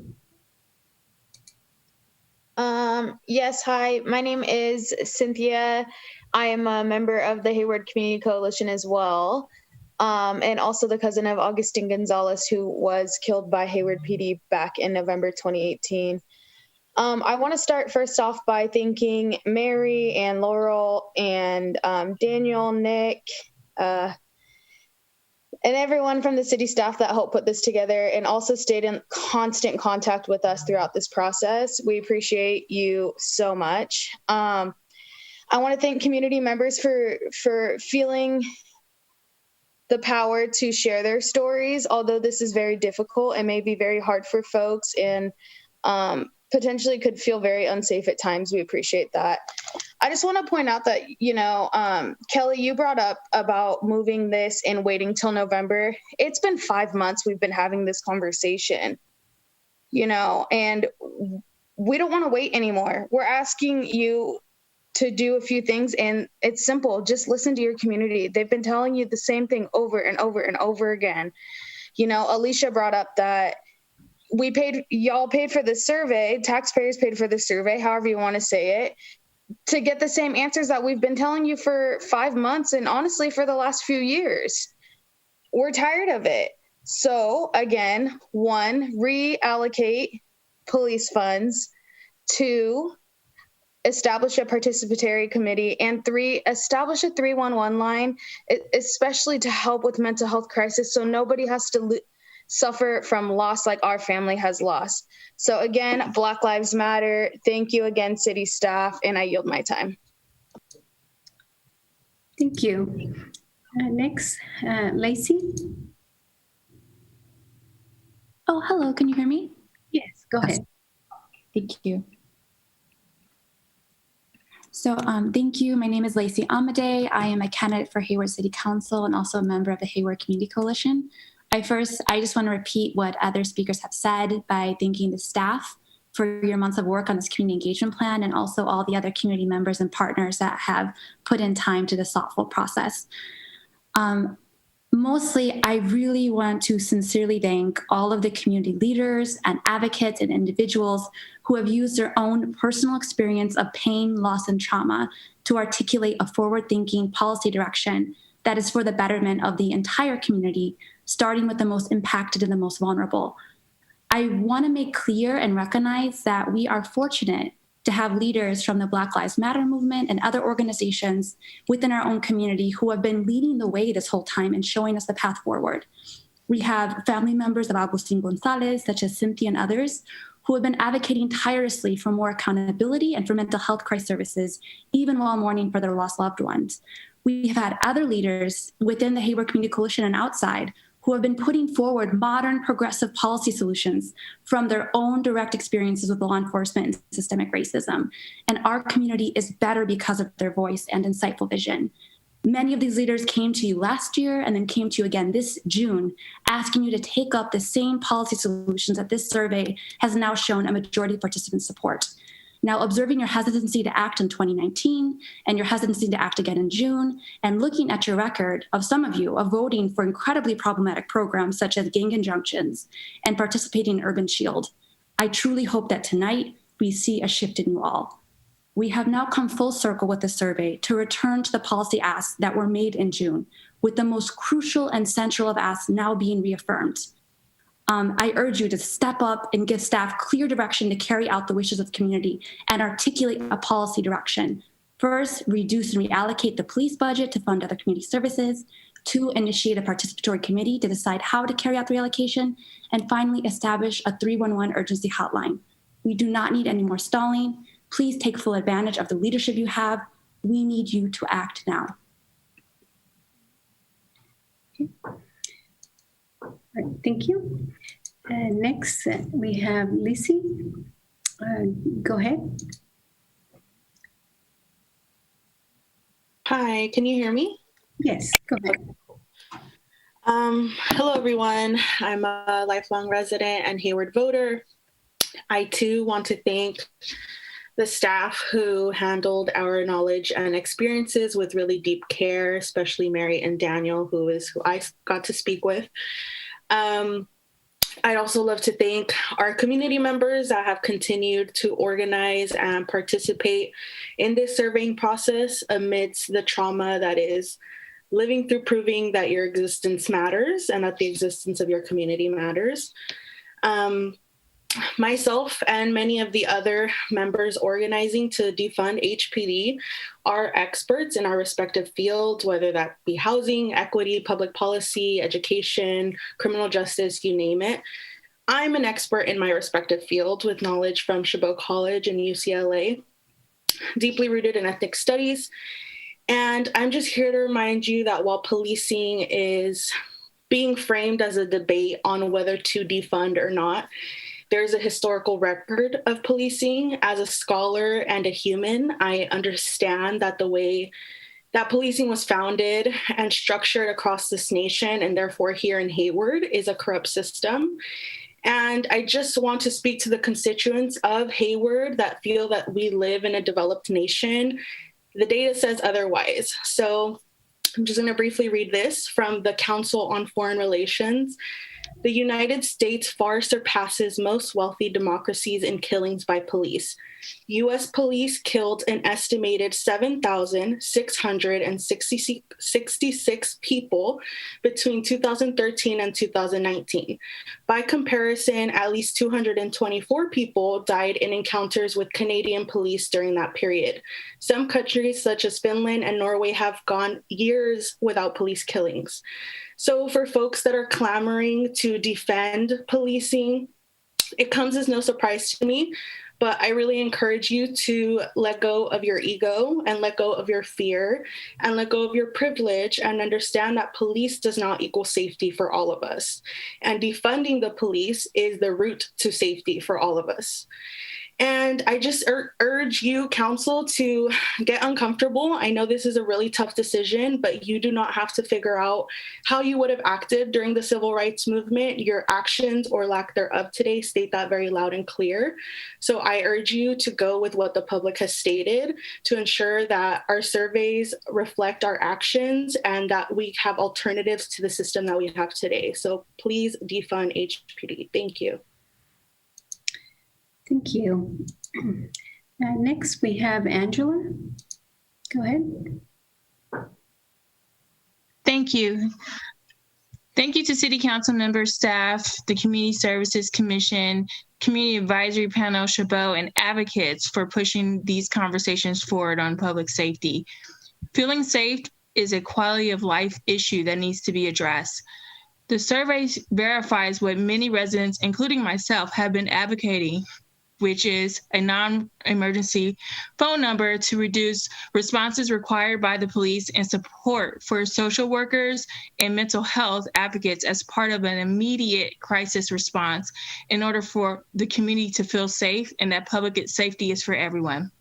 But public safety is not the only issue that needs to be addressed. Every sector of our government needs to be viewed with an equity lens, and whether it contributes to systemic oppression that leads to these situations that causes more negative interactions between minorities and first responders.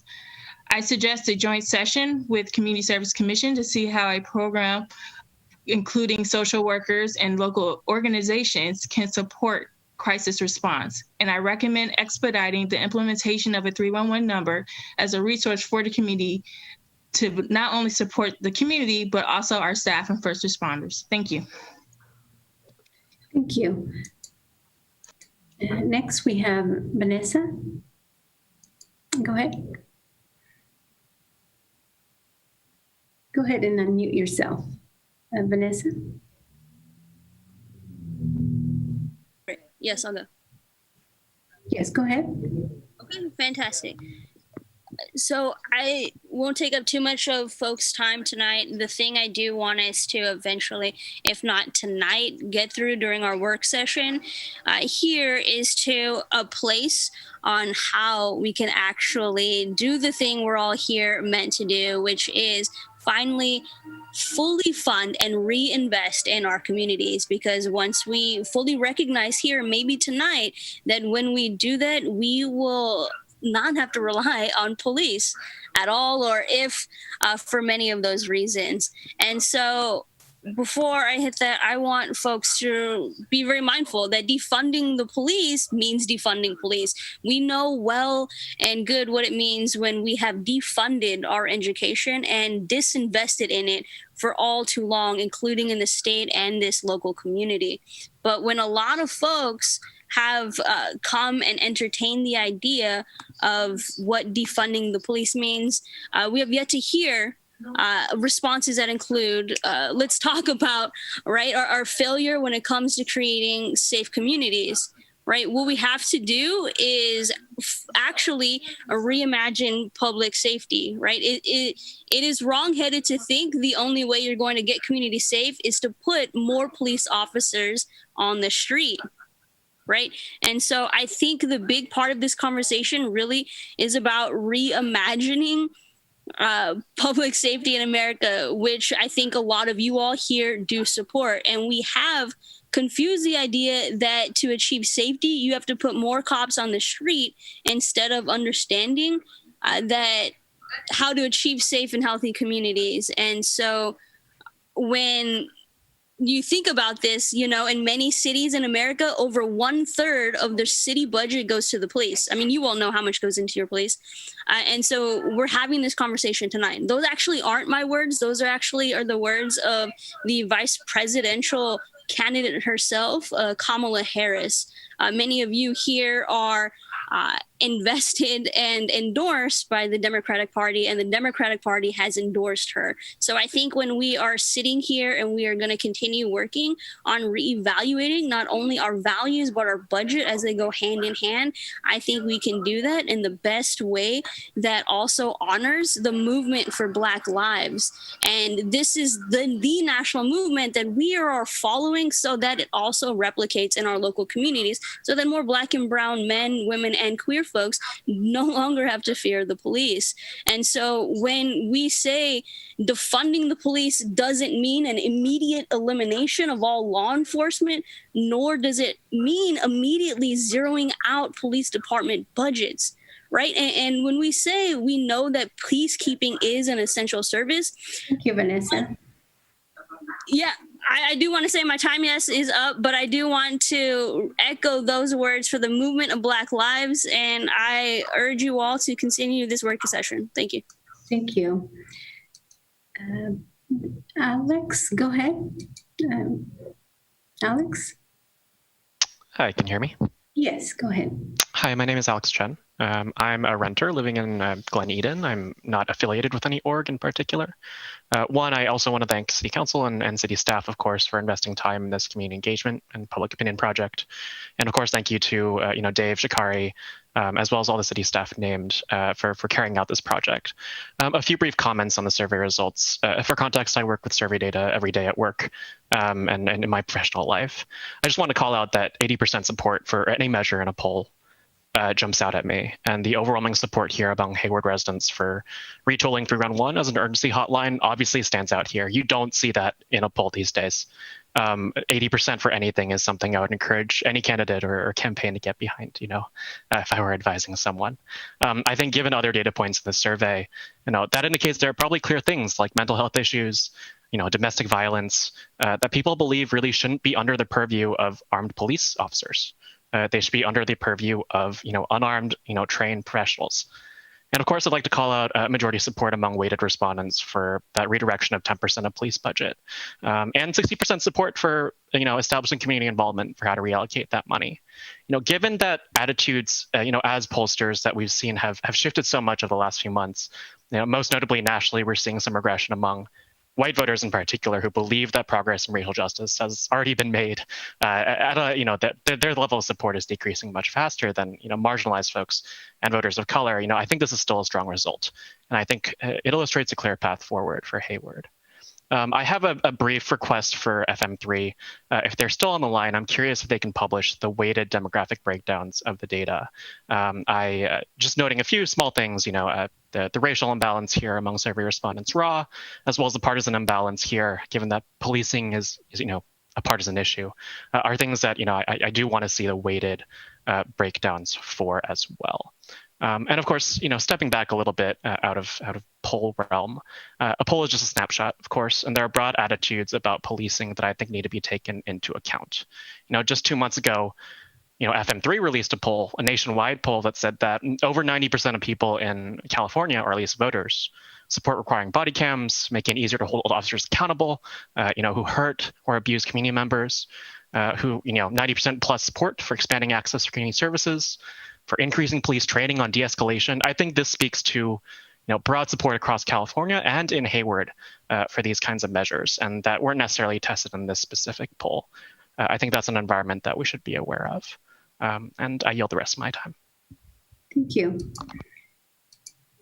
Next, we have Tom. Go ahead. Tom, go ahead and unmute yourself.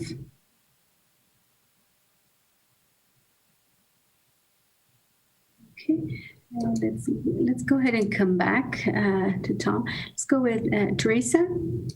Teresa, go ahead and unmute yourself.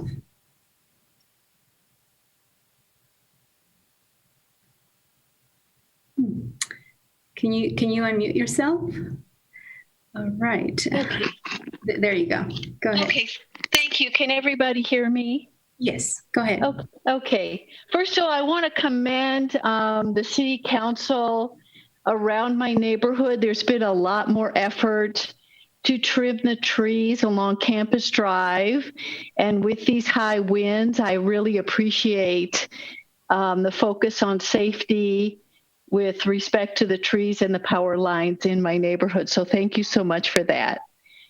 With regard to the FM3 survey, I want to speak on the page that says residents support allocating a portion of police funding as a participatory mechanism to direct how it is spent. And that between 50 and 60% of residents support reallocating, but with a focus on probably mental health support for that 10%. I also want to kind of reiterate the slide that talks about a majority of residents oppose a freeze on hiring by police, and that is supported primarily about 45% support opposing a freeze. And so with such, such an evenly split number, it looks like the citizenry of Hayward as a whole is not in favor of supporting a freeze on the hiring of police.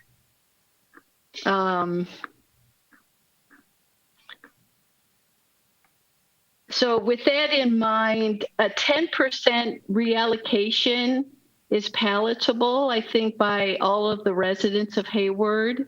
And probably everyone is mostly in favor of that 10% being geared toward the support and salaries of social workers for a 311 non-urgency hotline. And I yield the rest of my time. Thank you.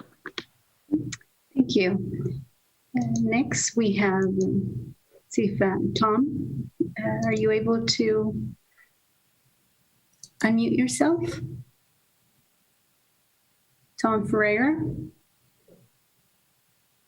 Can you hear me now? Yes, go ahead. Okay, sorry about that. Hi, my name is Tom Ferreira. I'm a 25-year resident of Hayward and currently running for Hayward City Council. I'm also a member of the Hayward Concerned Citizens Group. I just want to say I'm 100% against police defunding in any shape or form. I find it absolutely shocking we have to discuss defunding on our very diverse Hayward Police Department. We currently have some city council members that want to eliminate certain things of the police like tear gas or surveillance. Also some that want to separate some things from the police department, such as animal control. Also even a member that wants to fully support all 7 demands of the defunding of the police department, especially number 4 on the list of no hiring for police officers in the future of Hayward. Our city population currently is growing at a rate of 2,000 to 3,000 per year. Not having more police officers to meet those demands for our growing population is irresponsible to me. We need to defend our police and not defund them. Thank you. I yield my time. Thank you. Next, we have Alicia. Alicia, go ahead. Hello, this is Alicia Lawrence. First, I wanted to acknowledge all the hard work that staff put into all of these efforts over the past few months and their communication between with myself as a community member and also the coalition. I am calling in because I would like to request that these conversations and the staff reports moving forward include a summary of the most recent Measure C report, because I've heard Measure C been brought up by council members and by community members a number of times.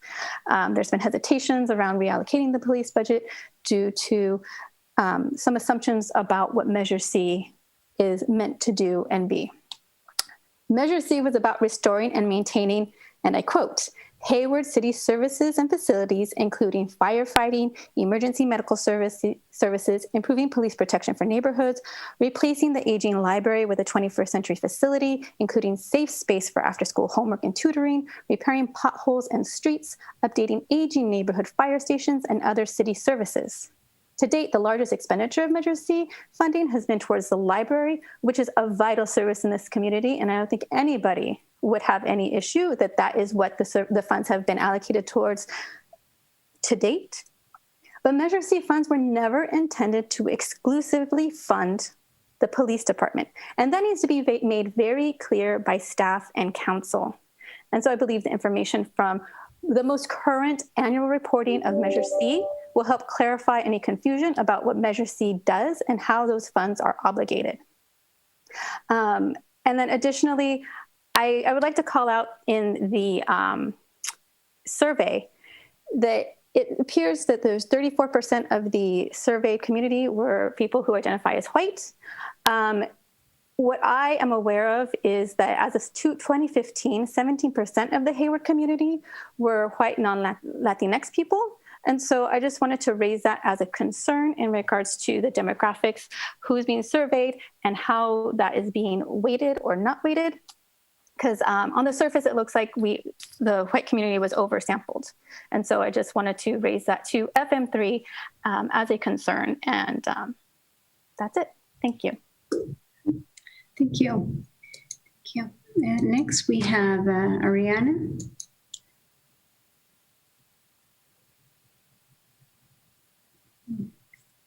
Sorry, I believe Eric is now next. Go ahead, Eric. Hi, all. My name is Eric Vance. I've lived in Hayward for about 15 years.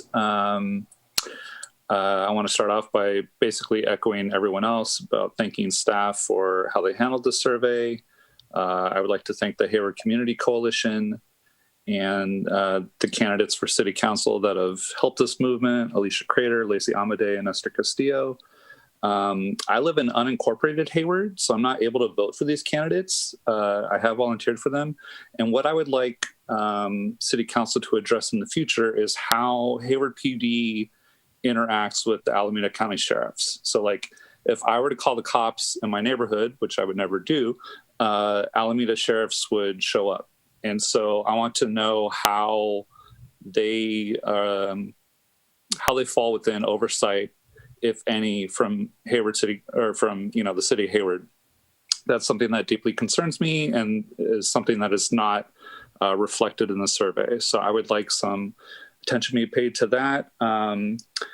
As for demographics, again, to echo what others have said earlier, that with the underserved communities reflecting so highly that they do want fundamental change within policing, I think that desperately needs to be paid attention to. I'm 44, I'm white, I'm cis, I have the gamut of privilege, and I am 100% for defunding the police. And I just want to make sure that, it's not just the underserved communities that want this. There are folks that are more privileged that also want an end to policing. And I'll further say that within policing itself, which is, going to be difficult to abolish, there are more ways to interact with the community than through gunfire and through extreme things like chokeholds. I'm a martial arts student. I know that you can detain someone safely without threatening their lives. So I think that police should have further training. And again, I just want to thank the Hayward Community Coalition and thank the staff for their survey. And I yield my time. Thank you. Thank you. Next, we are going to try Ariana again. Ariana.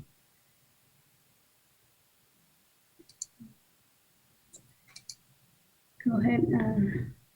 Okay, we're having a problem with Ariana, but let me go ahead with Alejandra next. Alejandra, go ahead.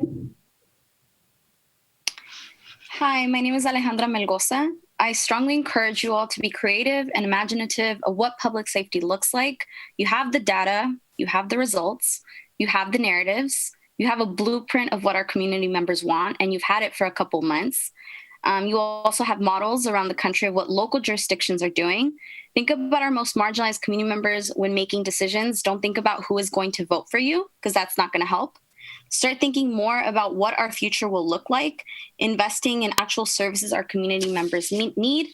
And when we're thinking about people that have been victims or survivors of violence, they don't need to be met with more violence. And that's what the police is doing. So defund Hayward Police Department, because more police is not safety. And I want you to be imaginative about that and creative. I yield my time. Thank you. Thank you, Alejandra. Let's go ahead with Sue. Sue, go ahead and unmute yourself. Hello. Yes, go ahead. Hi, my name is Susan Hoa, and I just want to thank the staff for the survey and thank the Hayward Community Coalition for all the work that they constantly do, putting time into listening to the community. So thank you guys. I've lived in Hayward my whole life, and I have never once felt protected by the police. In my opinion, they don't really help people. I feel like they just want to intimidate people. Growing up in high school with them around, it was never a good feeling. And I just want to hop on here and say to defund them. Like the Hayward Collective said, what did they say? Oh, to remember that the police don't prevent property or violent crime.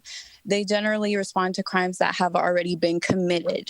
So with all the crime stats, what are they telling us if we approach from that context?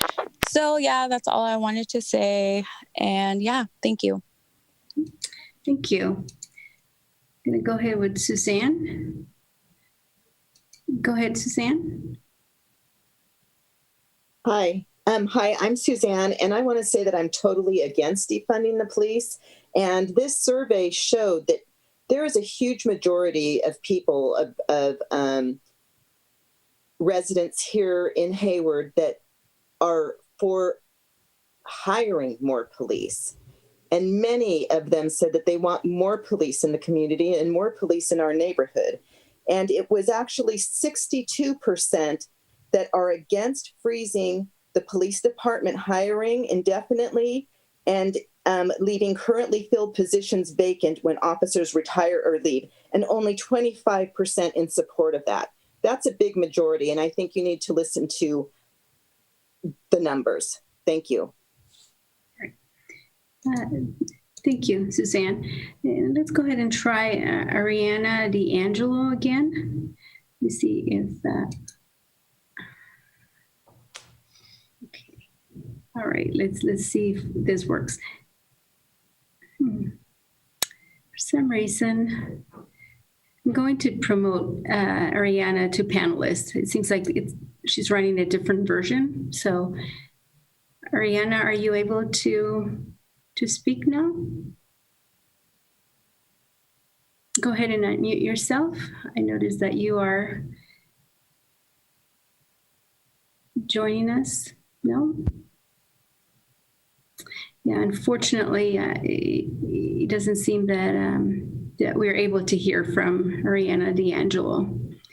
Perhaps she could send an email to cityclerk@hayward-ca.gov, and I'll be happy to forward that to the council. All right. Thank you. I believe that is the end, Mayor Halliday. Yes, that does right now appear to be. So I'm going to go ahead and close public comments on this item, and we will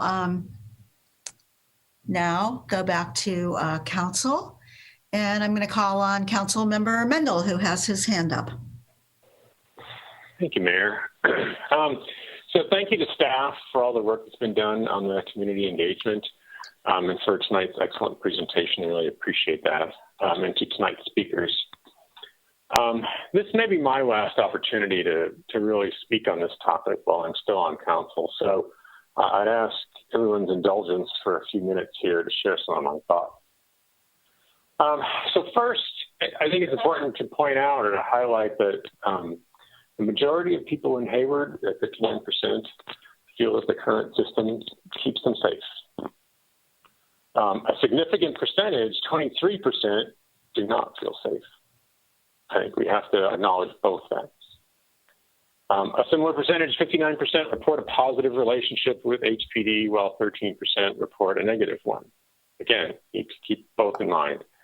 And regardless of how you answer these questions, I would hope and assume that we can all agree that our goal should be for everyone to feel safe and for everyone to have a positive relationship with HPD.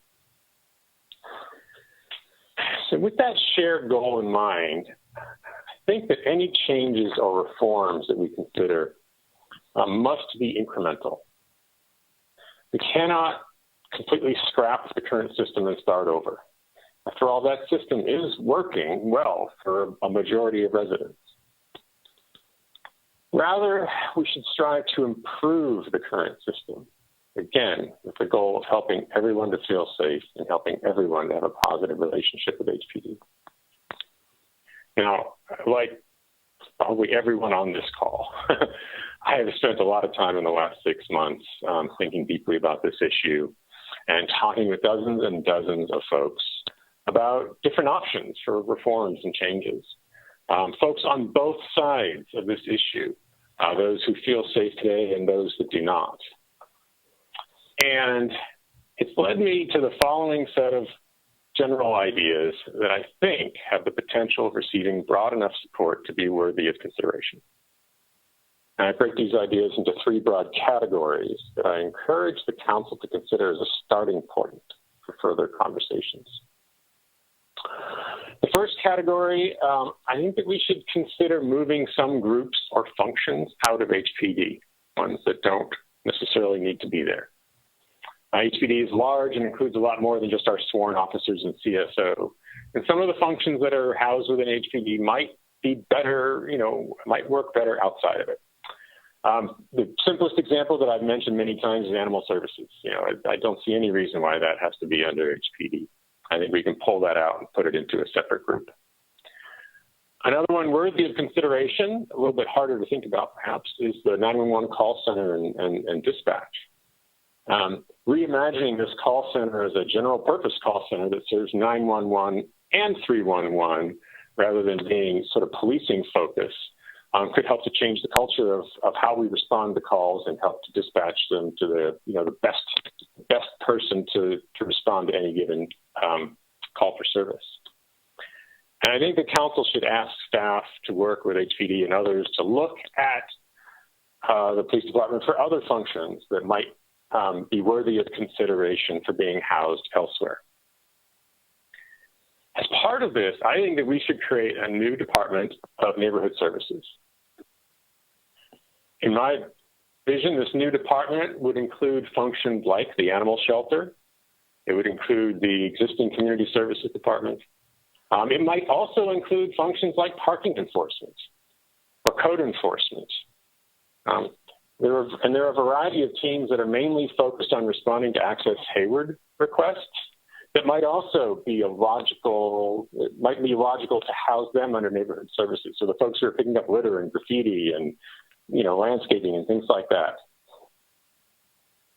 This new Department of Neighborhood Services will have a core culture and mission that is focused on responding to the community and neighborhood needs across a broad spectrum.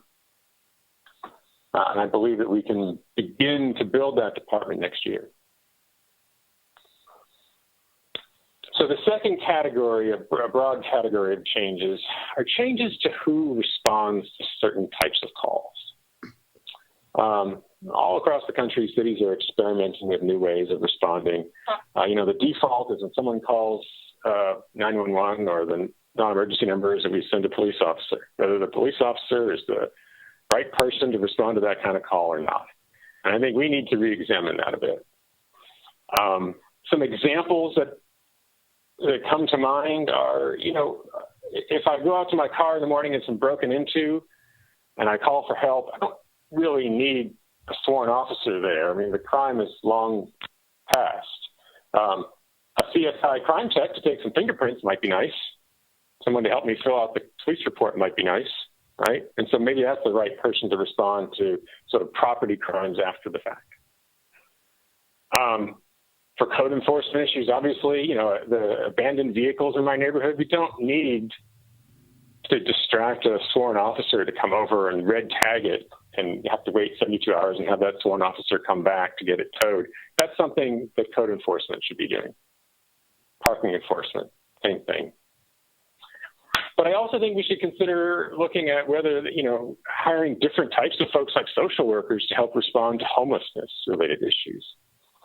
That doesn't mean that when someone calls 911 saying that that there's someone on B Street who's running up and down shouting at people that we send a social worker right away. I think maybe you still need to send a police officer to make sure that there's no danger. But as soon as that's been determined, you want to be able to hand that off to someone with the skill set, someone with the training to help that person who's suffering from homelessness to exit that situation, take them to the homeless shelter, connect them with services. That's not something we should be asking our police officers to do. And so maybe we need to have a different type of employee who's available to do that. Changes like this have the potential for two major benefits. One is it puts the person on the scene who is specifically trained to respond to certain types of calls and provides better service, whatever the type of call is, potentially. And two, it frees up our sworn officers so that more of their time can be spent responding to the types of calls where we really need a police officer, a crime in progress, an assault, things like that. And it could actually help us with our response times for those sorts of calls and take advantage of all the training that they have. And I think that the way to test out some of these ideas initially would be with pilot programs that have small staffing changes. You try something different, collect the data to see what sort of results you get. And if it's working, then you scale it up over time. If it's not working, then you don't, right? Other cities are doing similar experimentations, and we can build on that and try it here as well. So the third category of changes are the harder one to talk about, I think, but it's changes to sort of the sworn officer division. And there have been a lot of folks who've offered a lot of ideas on this that fall into this category. I'm not going to enumerate them all. I don't feel the need to go through and say which ones I think are good or bad. But I think there is a broad category of changes that fall into this grouping that need to be considered. Demilitarization, training, more de-escalation training and things like that. Perhaps even a consideration of changing how we do SWAT. Does every police department in the Bay Area have to have its own SWAT team that gets called on once or twice a month? Or could we share some resources and have, the county have a SWAT team that we all share or something like that? I think there's a discussion to be had around that. I know some people are going to be screaming at their television hearing me say it, but I think it's a discussion worth having. And it might help with some of the demilitarization concerns as well, directly or indirectly.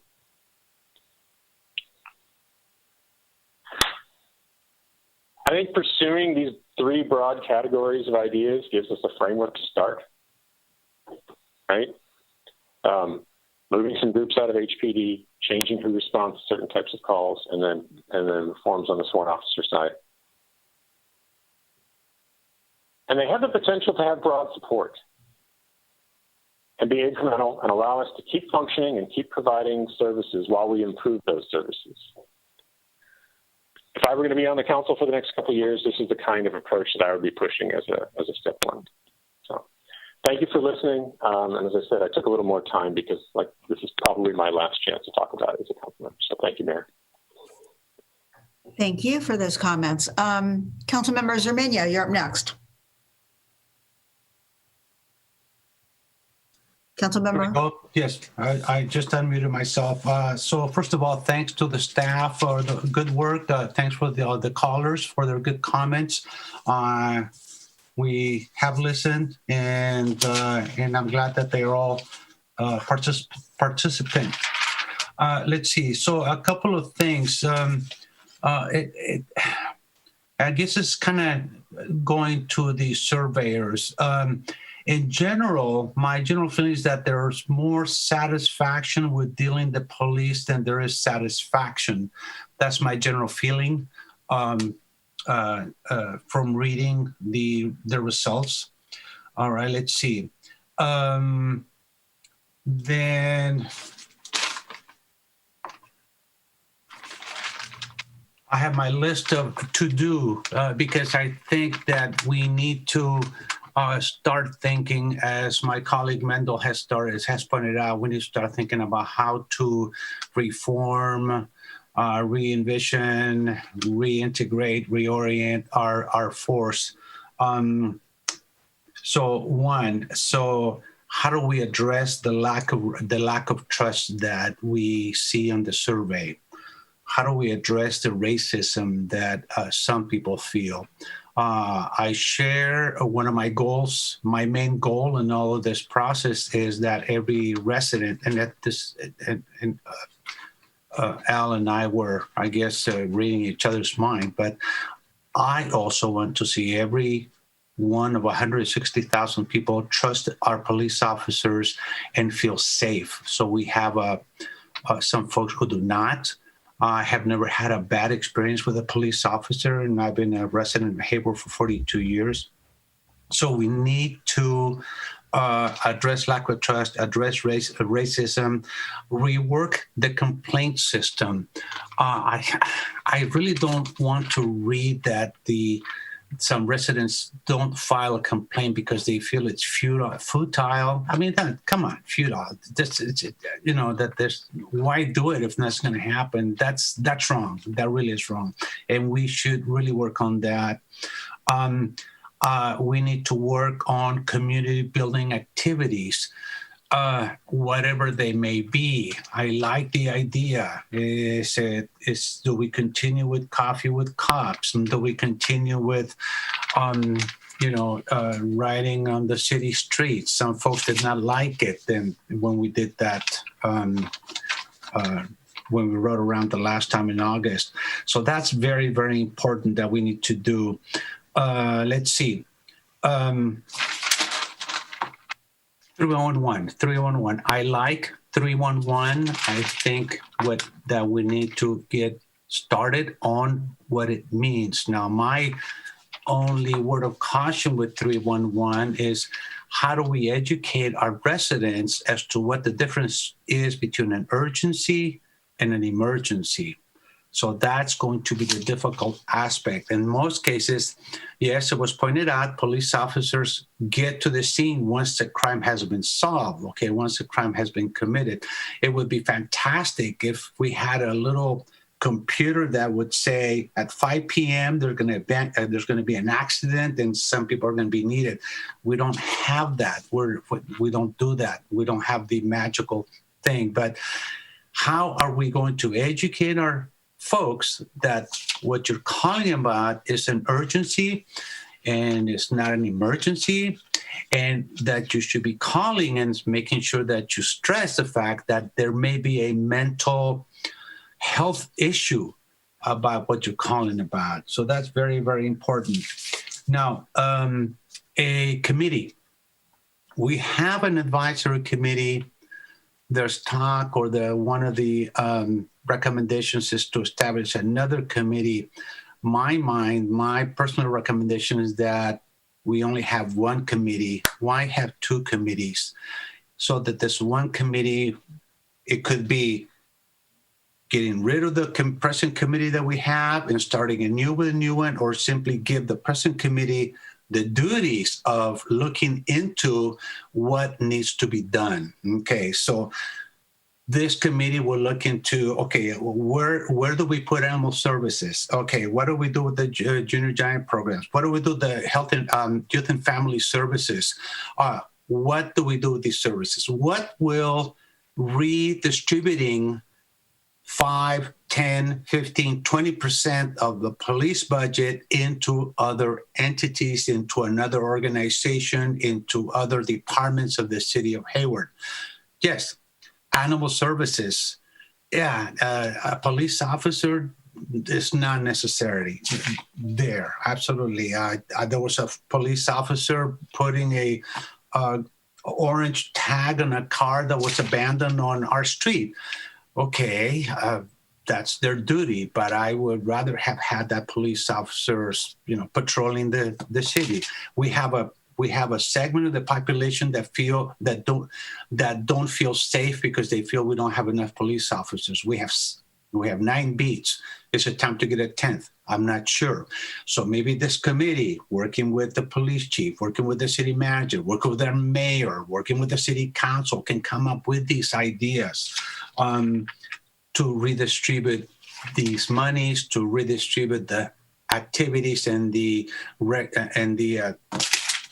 duties of the police officer. I want our police officers to be out on the street. I like the thought of the survey where they would like to see more police officers on the streets visibly. I like when I've been at other cities, there are the police officers walking around, walking their beat, being on bicycles, and that's it makes me feel very, very safe, and I've been all over the place.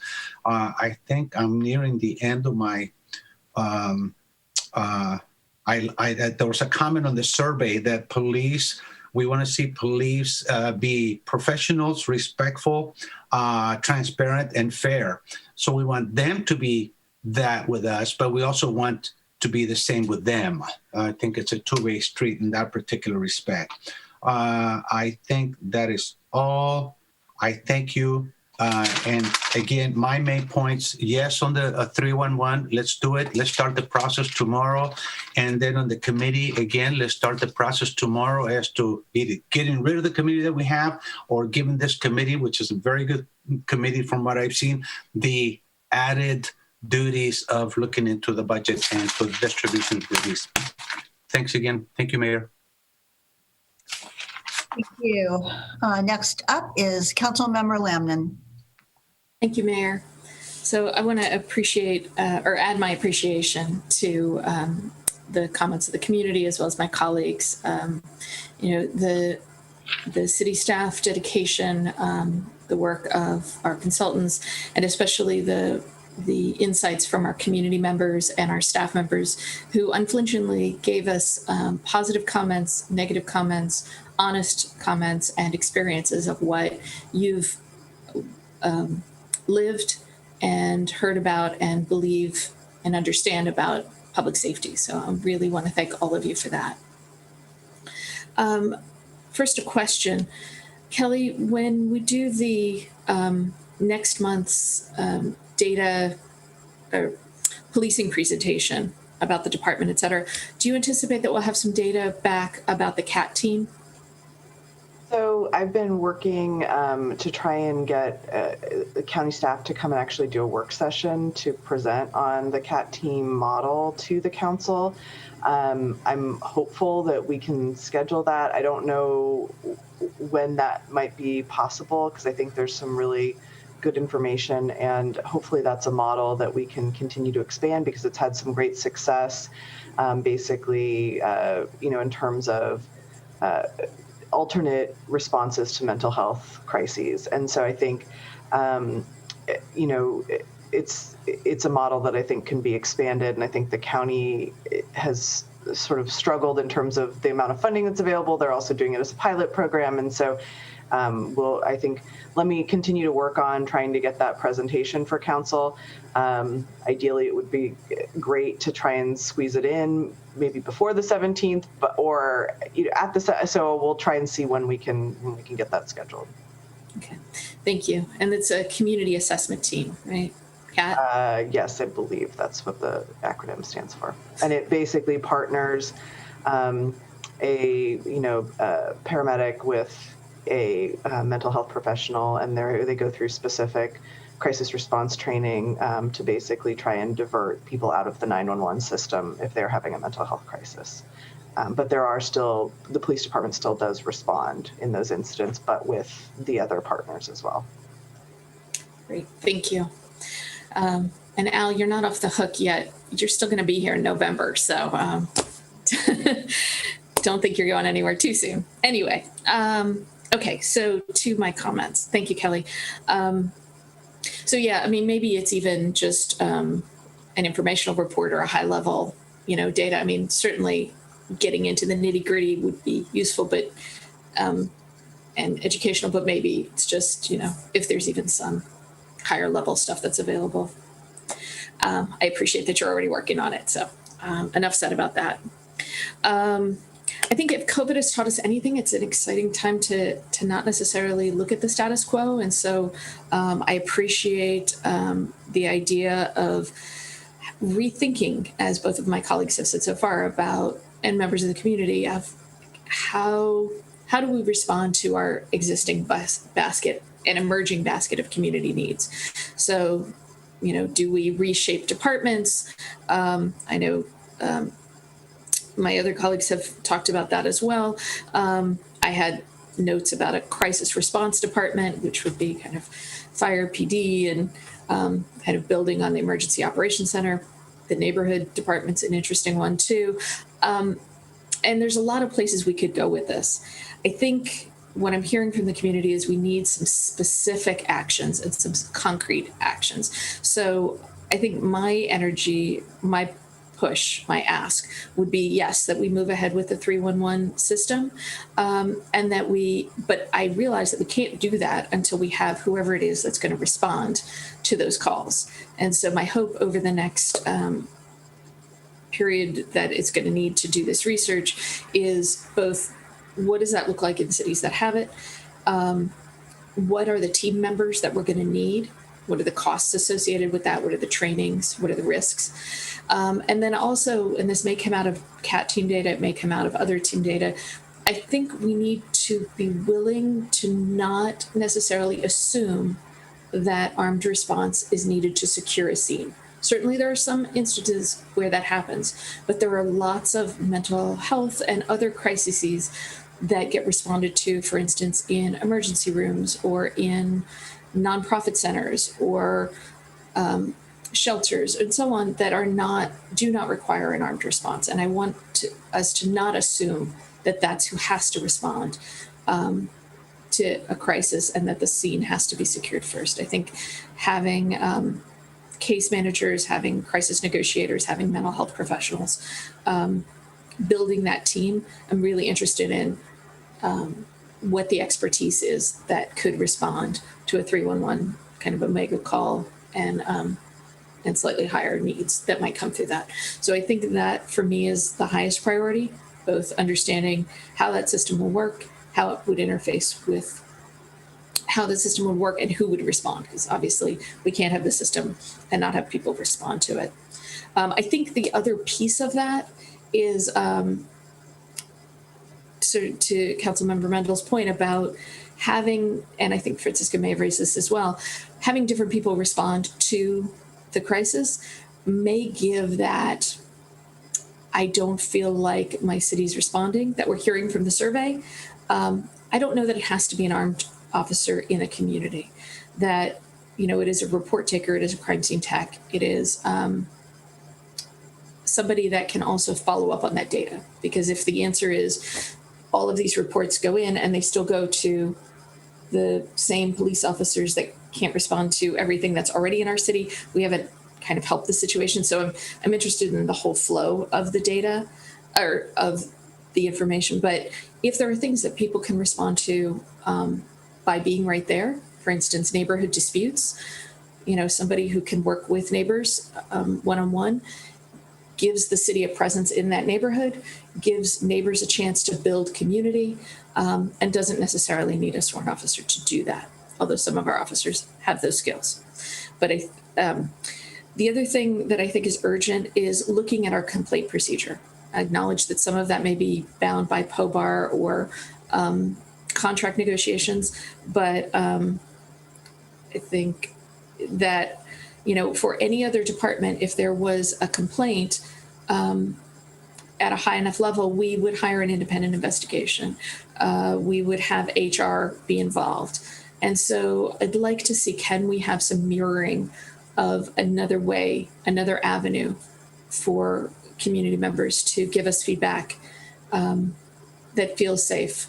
I'm not saying the people that I've talked to that had interaction with our internal investigations actually were felt that was professional, felt that it was balanced. And we all know that we need to rebuild trust in our community. And so having an alternative methodology that gets us the data we need, allows us to act on things, allows us to investigate, is something I think that is important. And I agree with you, Francisco, that we don't need a new opportunity for people to participate. I am all for participation, and I agree with the community about that. But I think giving that power, giving the CAP the opportunity, the charge to review the police budget, I think does that. There may be some things that the Community Services Commission reviews. That's fine too. And I think having a number, a 20% number, is more, isn't a goal for me. I think the goal is, did we achieve the outcomes that the community has asked for? Safety, racial equity, or equity in all things, safety. Did we achieve those things? The 20% benchmark that the survey indicates that people want may be just that, just a benchmark that says, oh, we have made some substantive change. But I don't want to start there. I want to start with the actual things that make an impact on the issues that the community has raised. And the last thing I'll say, sorry to be long about this, is the racial disparity piece. Obviously, that is of huge concern. And I would ask that we have, not the next HLAC meeting, because that agenda has already been released, but the following one, that we do a deep dive into racial disparity in enforcement and achievement in this community. 9 to 11% of our population, depending on which survey you're looking at, is African American, but 75% of them are renters. So we've got a home ownership problem. 25% in HUSD, they're 10% of the population. African Americans are 10% of the population in HUSD. 25% of the suspensions and 36% of the expulsions. In our police department, 19 to 25% of warnings go to African Americans, 16 to 19% of citations, and are 24% of our total use of force population. Again, despite being only 9 to 11% of our population. So we have some issues that aren't as simple as stating these statistics. We need to understand what is behind those statistics, so that we can do something about them and perhaps change those outcomes. And I'm thinking, because they overlap, perhaps HLAC is the place to do that deep dive. Obviously, our GEAR cohort, I'm hoping, can help with that as well. In this racial disparity is also starting to look at restorative justice for adults. I know we do it for youth. We don't necessarily do it consistently for youth, and so that's something I'm very interested in. I'd love to see us start working on a pathway for adults as well, and building on the successes that we've seen for our youth. Thank you very much for your indulgence. Appreciate it. All right, thank you. And next, Councilmember Salinas. Thank you. First, I want to thank staff. This is just a phenomenal job. So thank you, City Manager McAdoo, for your leadership on this, and also for Laurel, Mary, and Amy. I believe it's Dr. Kohlblum, right? If I'm not mistaken. This was a phenomenal piece. I particularly liked the qualitative aspect of their report. So I think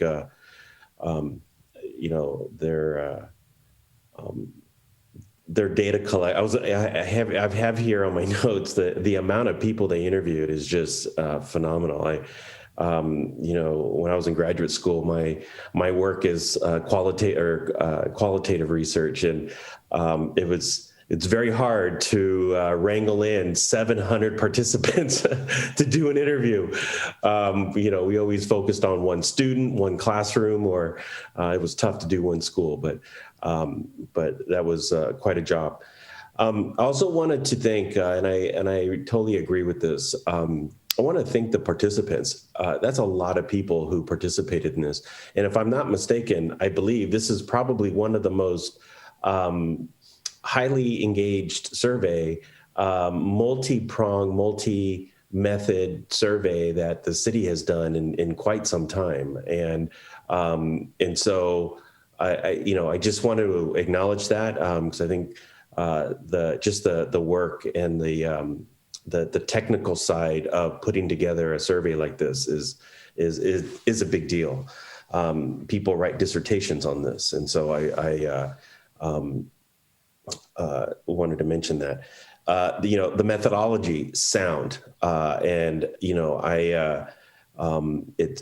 have the qualitative, we have the quantitative side to this, and the fact that that's what this topic, I believe, when you're talking about issues around race, when you're talking about issues around neighborhood, and the intersections and the intersectionality of race, police, neighborhoods, housing, and some of these, the way to get to these issues and to sort of unpack what's in these patterns is through these multi-method approaches. So I was real pleased to see that. And so there were, there were some big things that I pulled. I'm just going to pull out a few. One was, and I have to agree with, I think it was Mr. Chin who said the high percentages. There was clear high percentages for policy recommendations and for changes in administrative practices. And I think that that's something that we cannot avoid. We cannot not see that. And so I think that there's clear support for some big shifts in the city. So I think that's good. Another thing I wanted to bring up is the cohesion, the cohesion part of the survey. A few years ago, the Hayward Promise neighborhood did a neighborhood survey, and we didn't call it neighborhood cohesion. We called it something else. But we found in the South Hayward neighborhood, in the 40 streets of the Hayward Promise neighborhood, that people, and we're talking, immigrant families, low-income families, felt that they could trust their neighbor. There was a high degree of trust amongst folks that they lived with and who lived on their street. And so there was a sense of neighborhood cohesion and street cohesion. And so it's nice to see the survey sort of reaffirm that and at least, or at the very least, mirror some of those earlier data that the Hayward Promise neighborhood has been collecting. The HPN will be going out in a few weeks to do another neighborhood survey. And I was pleased to see that there's a large swath of land or a large swath of neighborhood that overlaps the 40 streets of the Hayward Promise neighborhood in this survey. So it'll be interesting to put those data when we get them, put them up against this data and see if there are any points of departure and points of convergence. I want to say that, I know there are a lot of things that we need to fix, and there's a lot of things that we need to do. But I also don't want to let this go. And I think Councilmember Mindel said this, there were some very positive things that came out of this. I mean, let's acknowledge that, right? I mean, let's acknowledge that people have positive experiences or positive interactions with our police officers or even with police personnel. I mean, I think that is reflective in the work. And I'll tell you, a lot of the work that I've been involved with, personally, that I have been involved with community engagement work, with schools, with Hayward Promise neighborhood, with the police department. And I think a lot of that goes to the credit of our community service officers with Mary and Beth. I mean, they're phenomenal. And I think, so I think this data mirrors, the long investment that team has been working on. So I don't want to let go of the positive interactions and the positive experiences that people have had. Are there racial disparities? Absolutely. I mean, I'm not going to let that go. I was I paid much attention to the differences in relationships between white, Black, Latinx, Asian, et cetera.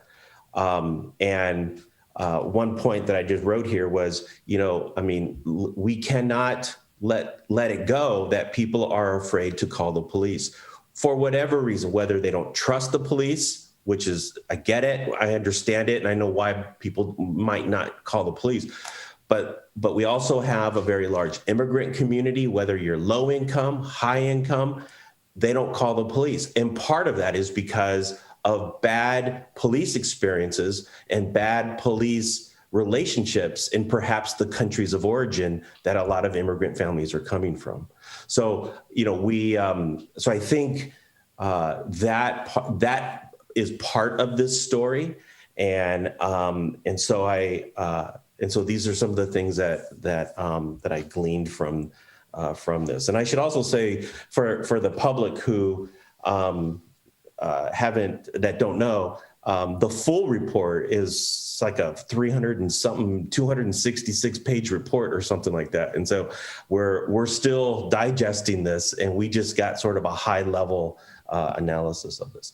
So let me jump to the some of the things that I heard and what I read.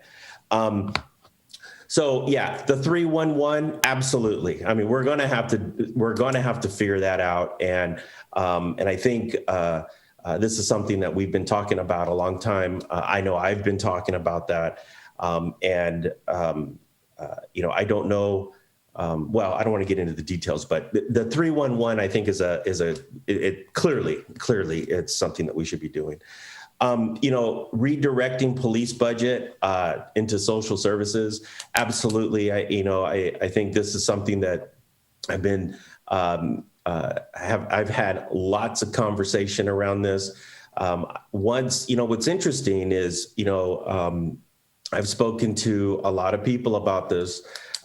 Folks on the conservative side of the spectrum, folks on the liberal side of the political spectrum.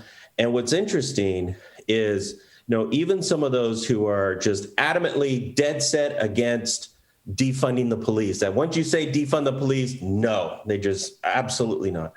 My experience is once you explain it, and once you're able to walk them through sort of what defunding the police means and what it looks like, how we need to invest in social services and counseling and aligning matching calls to appropriate staff. People get that. I mean, I've had some very interesting conversations with small gatherings of folks where I'm talking, older senior citizen Hayward folks, where, the moment I said defund the police, they just like, oh no, stop. But once I was able to sort of walk them through it and explain, what it looks like in Hayward and how we could imagine it within a Hayward context, I think they were pretty, they listened. And I think the data clearly shows that in this survey that there is an attempt to listen, there is an attempt to talk about it, and there is an attempt to start to begin to figure out what that looks like. The participatory committee, and I certainly don't want to recreate the wheel. We have a task force right now, or an advisory committee right now. I don't know if how we can change it, how that looks like. I don't know. I don't want to get into the details right now. I know we have a step 2 in this process, and I don't want to jump this too fast. But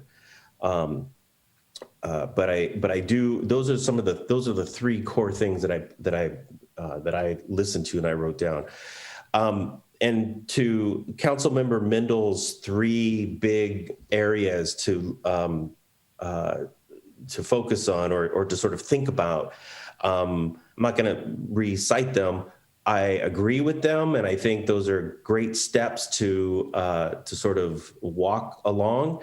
The one thing that I would include is, and I don't know whether this may even fit in some of this other, maybe where it's move functions around, but something around victims of crime. What are we doing for, I know we have the Family Youth and Services Bureau, and perhaps, that falls under there, but, how do we handle or how do we respond to and treat and work with? I know we have Tiburcio Vasquez, we have La Familia, we have an infrastructure in this city of nonprofits that have been doing this work for many, many years, decades and decades have been doing this work. So I think they are going to be central in this conversation. And my only last comment would be is, as we move forward in this work, please, we should include, and I'm sure we are, but I just want to say it, Tiburcio Vasquez, La Familia, Glad Tidings, and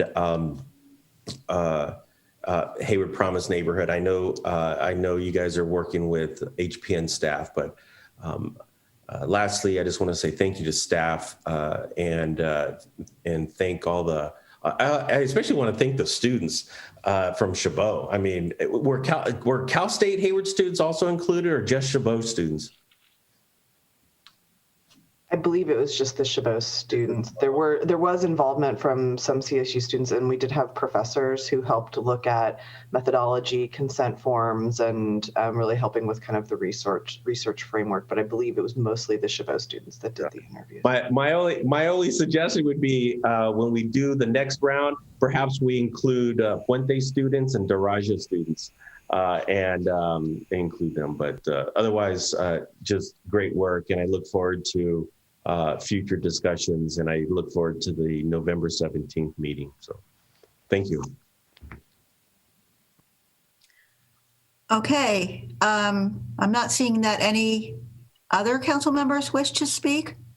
So, I see council member Marquez waving your hand. Would you like to speak? Sorry, I thought I had raised my hand. Maybe I lowered it. You lowered it, yeah. Sorry about that. Okay, so I just want to echo my deep appreciation, first and foremost, to the community that has been very consistent with their requests, whether they call, email, people in support of this discussion and people against it. I think it's been very helpful to have everyone's opinion. And this is why I was very supportive of this process. I knew that there was a large segment that we weren't hearing from. So I'm glad that the survey was conducted as well as the interviews. I really appreciate staff and the consultants for working on this so quickly. So in terms of next steps, for me, I'm not going to say that I'm surprised just living here my entire life and just knowing the demographics of my friends, the people I grew up with. A lot of the information that was shared in the survey mirrors very similar to what I've observed and what I've heard from individuals. So what I'm most concerned about is, and I'm not sure how we wrap around this, is to our city manager, how I'm presuming our police department obviously weighed in on the staff, not weighed in, but reviewed the staff report, have an understanding of the feedback we're getting from the community. But where I just feel like there's a bit of a disconnect is I feel like we don't know from their perspective if they acknowledge these concerns, if they were aware of it. Really want us to try to figure out a place on how do we grow from here and how do we do better as a community to ensure that everybody feels safe. So although it's helpful and productive that we're reviewing this, I feel like there's a missing component. So, well, and that's, in terms of what I was talking about, in terms of the next steps, the conversation now needs to start with the police department. We did do an internal survey in the police department. That information will be presented on November 17th, along with the data. But, they have seen this, obviously the chief and Captain Matthews and Dr. Young have been participating as part of the working group and have been involved at various stages. But, for the most part, I would say most police officers have had as much time to digest this data and report as the council has, since it became public. So really, I think there's so much to unpack here and have further conversations about. So that's why I think it's important to spend, my goal over the next month is to work closely with the chief to have more conversations with the department about what the council has said, what the community has said, what the survey has, and sort of where do they see us going, and how does that match up with what the council and the community are saying? So I think those are some of the. So I appreciate that because I feel like that's a huge missing component. We're not hearing from our line staff in terms of what they see as work in the community and what's not. Their job is very taxing and overburdened. So I think that's a missing component of this discussion. And moving forward, I really want to focus on short, mid, long-term goals. So immediately what sticks out to me is just the fact that so many people are struggling with the lack of trust. I'm really concerned that so many individuals aren't filing complaints from experiences that they've encountered with our police department. So I think one of the low-hanging fruits would be to look at that issue and figure out how we could improve it. Sounds like it definitely has to be outside of the police department in order to increase the community's trust to actually utilize the service. So that's one thing that I feel we could do immediately. In terms of the 311, I'm very supportive. However, obviously we need to know information in terms of who's going to actually respond to the calls. Are we going to partner with community partners? Are we going to have to hire more mental health staff, social workers, case managers? Basically, I'm really interested on how we're going to approach it as a city. And then I want to know the other cities that have implemented it. What are their best practices? Is it a separate number, or is it a matter of everyone calling 911 and 911 triages? So I really want to know what's worked best in other communities and how we could tailor it specifically to Hayward, and leveraging our current nonprofits and groups that exist in our community. Mayor, I might have to put you guys on hold. I'm having a dog that's having a tantrum over here and I can't throw him out right now. So sorry. But what I was going to say too is, so empathy is going to be really important to me to take these data points seriously. I also want to see us get back to a place where in the past we were doing quarterly updates with the police department. I think we really need to get back to doing that, to start monitoring and tracking trends, what's working, what's not working. How can we restructure community resources to meet the needs of our community? So that's going to be something very, very important that we do moving forward. And then in terms of the participatory budget, getting input from the community, I don't want to reinvent the wheel. We have the Chiefs Advisory Panel, we have the Community Services Commission. So I definitely think utilizing those two groups that already exist and are an excellent cross-section of our community. We even have individuals that are undocumented serving on the police panel that we can definitely get input from them. So I definitely want to utilize those internal groups. And in terms of next steps, I would like to see the survey done again, whether it's 1 to 2 years out, but I think it's going to be important for us to track the progress. And I'm hoping in November, we can identify 3 to 5 metrics, goals on where we are committed as a city and taking these concerns seriously and seeing improvements within a couple of years. So I really want to tailor it to measurable outcomes. And I know there was a lot of participation with different groups, but strongly encourage us to continue to partner with nonprofits, the NAACP Youth and College Council Group. I know Commissioner Andrews has called in the past, has mentioned them, as well as BOAPA, and obviously LGBTQ community as well. I'm very concerned about their fears and being victims of crime in our community. So we got to do more outreach in those efforts. But this is a really, really good reflection. It's unfortunate that the numbers are what they are, but it's a reality for many of our community members. And I think it's incumbent on us to take it seriously and do what we can to improve the situation and rebuild that trust in the community. So I'm committed to doing that. I know these conversations are not going to be comfortable or easy, but hopefully we can all continue to have them and keep an open mind. And thank you to all the callers tonight as well. And for everyone who did open up and share their vulnerabilities with us. I really appreciate that. So next step is November 17th is what I'm understanding. Yeah, so there is another work session on November 17th to present the police department data. My hope is that we will basically be able to compile what we heard from the council this evening to start to formulate some sort of concrete next steps with some timelines. And I think there's some, sorry, I'm going to sneeze. There's some consensus that I'm hearing from council on certain items that I think we can start to put some thoughts around a work plan for moving forward. Okay. And hopefully we can present that at the November 17th session. And one of the stats that did stick out to me was the fact that there was oversampling of white individuals. So if the consultant could speak to that, I know it referenced in the staff report that there was it was intentional to do oversampling of Black community members, but it seems like it's a little bit skewed. So sure, I'm going to ask Dave maybe to respond to the demographics, because I thought he mentioned that the demographics matched or were weighted to what the actual ACS demographics for Hayward are. So I don't know, Dave, if you're still available and listening, if you can respond to how the demographics were weighted. Sure. I think one of the key distinctions here is that our model was for the adult population of Hayward, and a number of the statistics that have been quoted tonight have been census data for the entire population of Hayward, 22% of whom are under age 18, and that young population is very disproportionately Latinx and people of color. And so we'll go back and double check the numbers, but I think that explains the differences that some people have been citing. So everyone interviewed was 18 and up, correct? Correct. Okay, thank you. Those are all my comments, Mayor. Thank you. Okay, thank you. And Councilmember Wahab.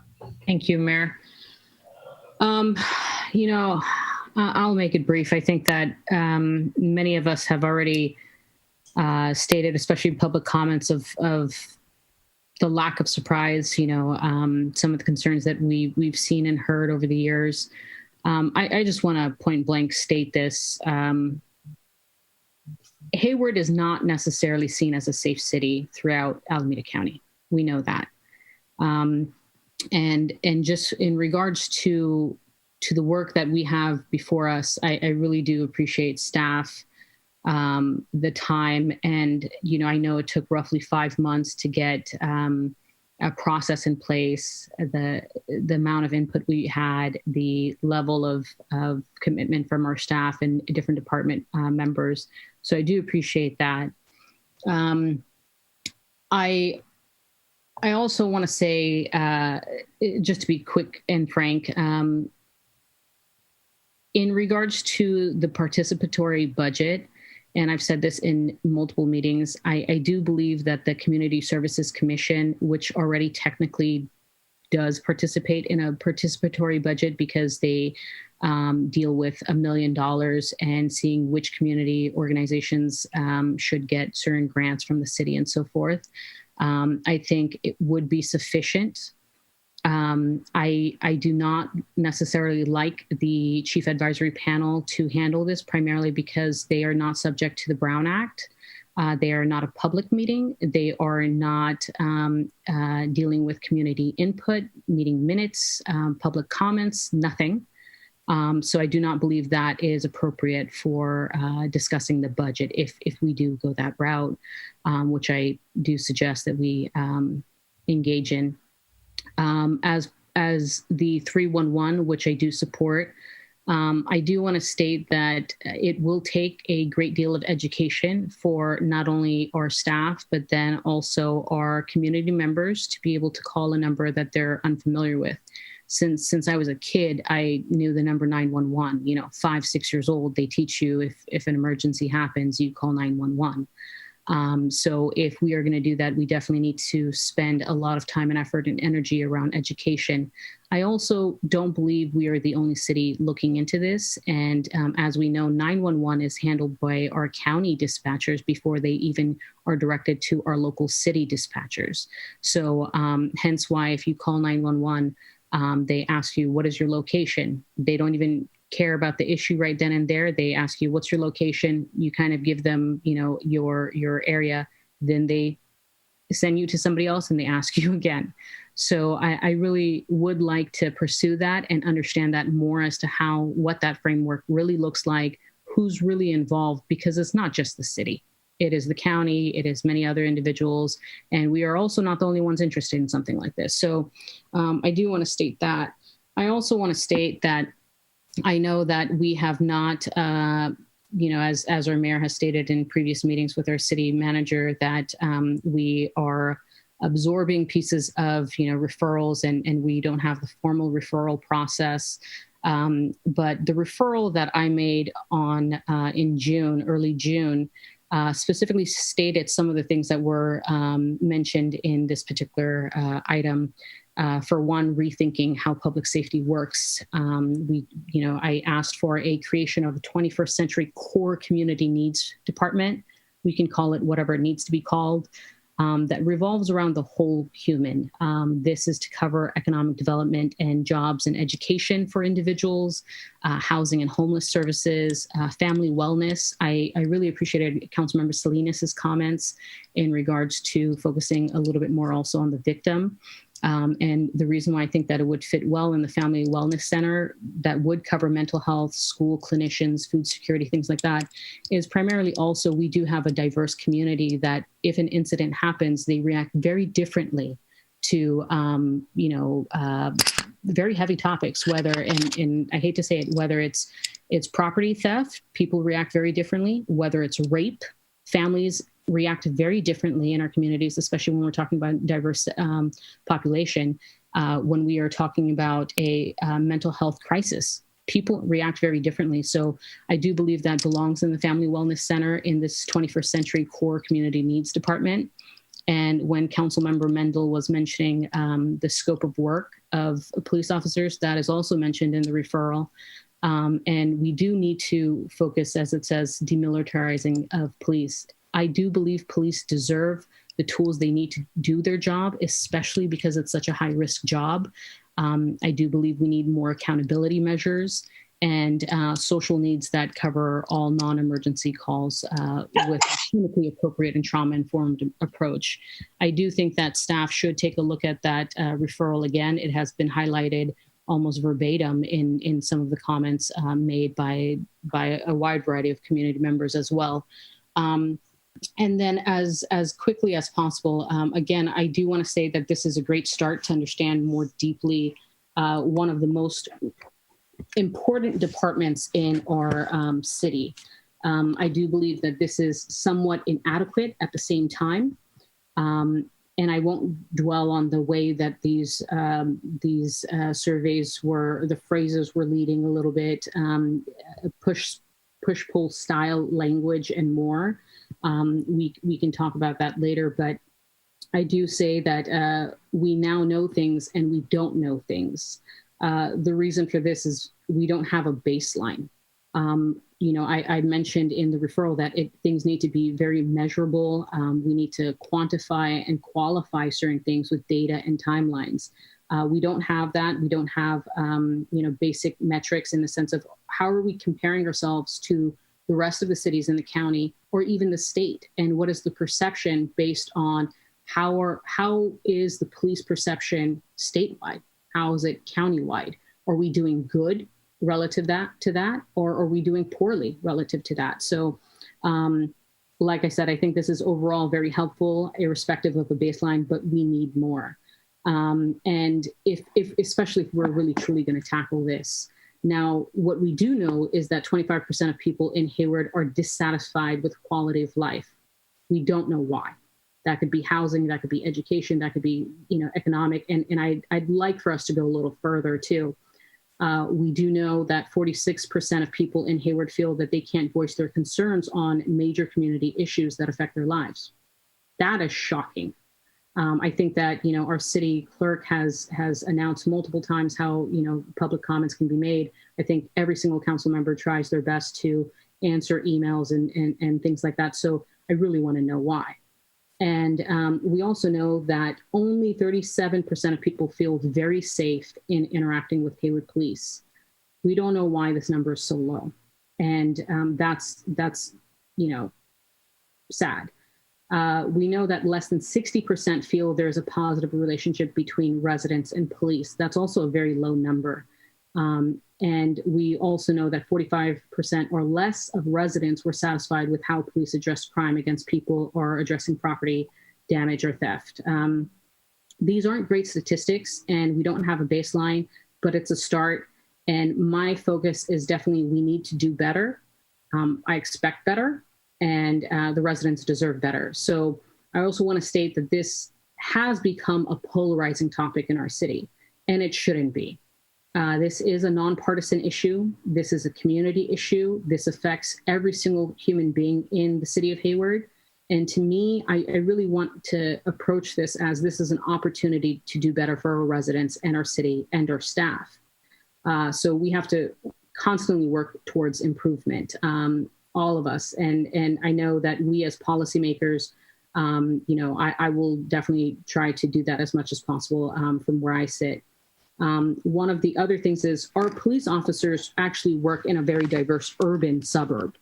A lot of the crime is not necessarily from Hayward residents. We are in 3 freeways. We see crime happen and people flee and try to get off on the freeways. I've gone on ride-alongs, have regular conversations with our PD and Police Officers Association, and know some of the unsavory things that they deal with in our city that is not highlighted. And I sometimes feel that if people know some of these things that happen, it would also show a whole different side of some of the things that they deal with. So I said in the first meeting, and I'll say it again, regardless of the audience, police to me are needed and will always be needed. And as much as we rely on them for law and order, no one is above the law. I've said this directly to police officers. I've said it in council. I've said it multiple times. That is why our policies matter, to ensure a checks and balances that are just for all people, but that requires much more than what is in front of us. We need to qualify what we are asking for. We have not discussed staffing of HPD, has long been understaffed. We know that, and I hope that I see that in the November meeting. We have not discussed crime rates. Property crimes have gone up, and we have had 10 homicides since January 1st, if I'm not correct. We have also not discussed baseline basic data that each police department shares on a regular basis. I want the public to understand that historically we've had a meeting roughly in springtime where the police chief shares some of this information, and I know he's working on it, but due to COVID, we did not have that meeting. And we haven't identified or discussed the key performance metrics we want our department to operate in, but not just the police department. We need to ensure that we actually cover all departments, including, our maintenance. We constantly hear complaints there. So I definitely want to focus a little bit more on a metric-oriented city to deliver the best service. None of this is discussed in the staff report, and I've also asked for a survey for police officers to provide feedback internally, which I'm happy to hear that that's happened. I can't wait to see the results of that. And for non-police employees to provide feedback, which we've received letters from different unions asking for that. And I want the police department, who, we have our chief of police on the call as well, to know that I am pushing for efficiency, balance, training, and new strategies. By efficiency, I basically want everyone to ensure everyone to feel comfortable in calling the PD and getting the help that they expect. And I want crime solved, and we definitely need to be measurable in that. I will share that my father's car has been broken into multiple times. In fact, 2 weeks ago, they sawed off near the steering wheel. I don't even know what they were trying to do. And I asked him, do you want me to call the police? And he said, nope. What can we do? We've called before, nothing happens. So that is something that I think consistently people hear. So our crime stats aren't even, completely honest. And by balance, I'm expecting a job balance of offloading non-crime related issues to a social justice department that can provide social workers, housing services, and other services so that police can focus on their core job. Today, the police are doing the job of social workers. They're handling issues at schools, dealing with homelessness, and much more.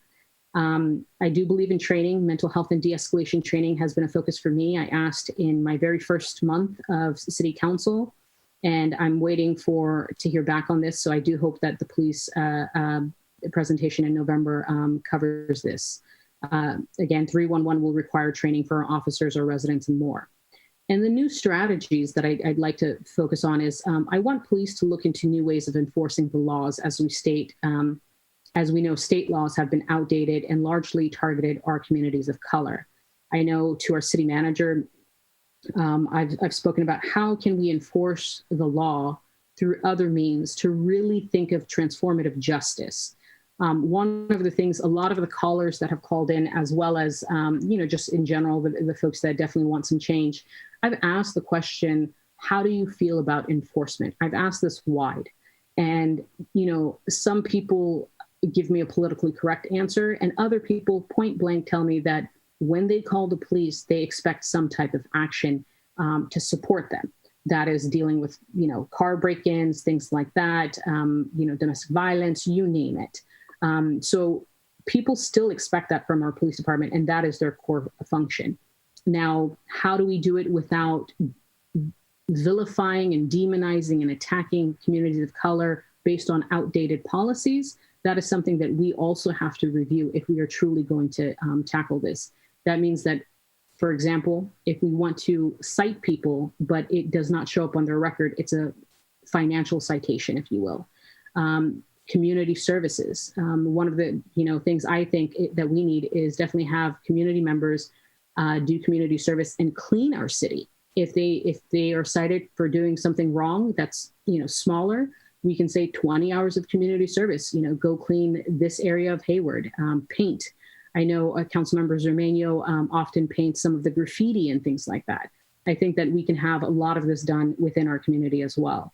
Volunteering at local food banks and much more. And the police are to enforce our laws, and we need to know how that is going from all sides. So how many citations have we issued? How many crimes were solved? How many complaints have we received? I still haven't seen this. And I know that the complaints go directly to the PD. So I do believe as policymakers, we should see just an overall estimate of positive and negative comments and what those comments are as they roll in. And much more. So I want to see improvements in efficiency that are not covered in this staff report, modernized and safe enforcement of our laws, transparency and accountability of any misconduct, and more. Whether people use the word defund or reform, those are, again, very much polarizing terms. The goal for me is to get better for the residents of Hayward. So update or outdated policies and make Hayward a safer city for all. This is an opportunity to address the longstanding issues in our city. And I really appreciate, again, all the staff work. And I think that we still need to do more. I do recommend to our city manager taking a look and having our team look at that referral, asking any questions, because I do believe that was holistic. And everything that I definitely tried to push is a holistic view of what the city needs. So whether that's economic development, whether that's housing, whether that's safety nets, I do want us to take a look at the whole picture as well as in depth in one particular category. So thank you, Mayor, for giving me the time to share my thoughts. Okay, thank you. I have a couple. I just want to say I would absolutely agree with you about this should not be polarizing. That's not the only thing I would agree with you on, but that particular thing struck me as because first of all, let's put this in context of why we are here right now doing this. It is something we've needed to do for a long time. And I think it is something that we actually have been working on for a long time. And in fact, Hayward has been a real leader in community policing for decades. So this isn't just starting something, but why now? Well, we all know why now. We all know there's a national conversation going on right now. And so what we got when we started this conversation this summer was a lot of people writing to us and saying, we demand these things. We demand that you, and there was a list. There were a couple of different lists that we were getting, but, a lot of it was, restrain the police, defund the police, reduce police presence in our community. Then we started getting on the, another like, don't do that. Don't defund the police. Don't do this. We need the police. We need more police. We have that element in our community. And you can see that in our survey. And I think actually we on the council here, what I hear, and many people in the community realize that this is not an either or situation for those kinds of things. We do need to be working to get better, to make our police department more effective, more responsive to our community. and to address some of the concerns that we have heard raised through the survey. And all of us get messages all the time that raise concerns. We ask that they be looked into. I'm not sure they all get resolved in a way that's satisfactory for everyone. So I will summarize that I do think we have clearly stated that we do support. Number one, probably the strongest support in the survey too was for the 311 concept. Now, I think we need to know exactly what that means, and that's been requested here. Especially Councilmember Marquez brought up, wanting to really know more details about how it works, who's going to staff it, what's going to happen. So I hope we can get that information and really move ahead. I think of that number as sort of like, I use the 7,000 number right now, the 293,7,000. And that's not an easy number not everybody knows that and can rattle it off the top of their head like I can now because I've used it a lot. So I think some of what maybe goes to that right now goes to the 311, but we need to be really clear about what 311 is if we're going to institute it, and why you should call 311 instead of another number. And then the other two big things, it isn't defunding the police. That wasn't even used. I don't think that word was, I didn't see that word really in the survey itself. I saw reducing and redistributing. That was what got the support. And then that really goes along with the participatory budgeting concept of, getting people other than us to be making recommendations. In the end, we are responsible for setting the budget, and we are responsible for approving whatever recommendations come from that. A couple things have been put out there. The Police Advisory Committee is one, the Community Services Committee. And I know we don't like to form new committees, but we have a lot of people involved in different aspects of our government, a lot of community members through the commissions that we have. So maybe we could come up with a somewhat hybrid committee of representatives from, especially, obviously, community advisory, the Chiefs Advisory Panel. They aren't subject to the Brown Act, but in this new participatory budget, if there were representatives on that probably should be at least, have public meetings. But so they could be involved. The Community Services Commission, definitely. I see the Library Commission as being part of this because the library serves a lot of residents in a lot of really important ways. And I see the Personnel Commission being a part of it. I guess really the only one I really don't, Keep Hayward Clean and Green, I'm not sure, but we could have representatives from there. They get out in a lot of parts of the city and they see a lot of things. I think maybe the Planning Commission, I don't know how they would be involved, but so I just will throw that out there as a possibility of how we get a group to really focus on this issue. But moving on from that, one of the things that really struck me was the call for wanting more of a neighborhood cohesion, neighborhood feel, and people feeling safe. There were some really interesting comments about how some neighborhoods really know each other. They celebrate together. They do things together. They have regular get-togethers, and that in those neighborhoods, the people feel safe in their neighborhoods. And that's the kind of thing I have always wanted to encourage from the time I first ran for council. Seemingly forever ago. I came from that. I came from being active in my own neighborhood when we had a much more active neighborhood association in that neighborhood than there is right now. I'd like to see us work to revive and to support and encourage more of that kind of neighborhood togetherness activity, because I think that's how we keep our neighborhoods safe, by working together, by the people who live in them working together, but with support and help from the city.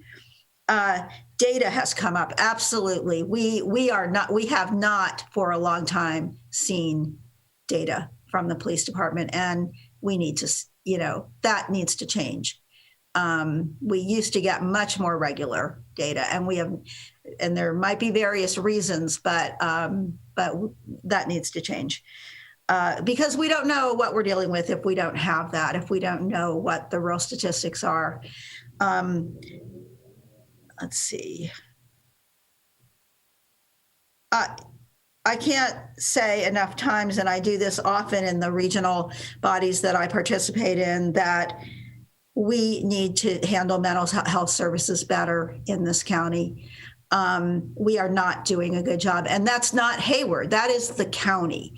And I mean, I loved it. I think we could do a better job if we took it over, but we aren't funded for that. The county is.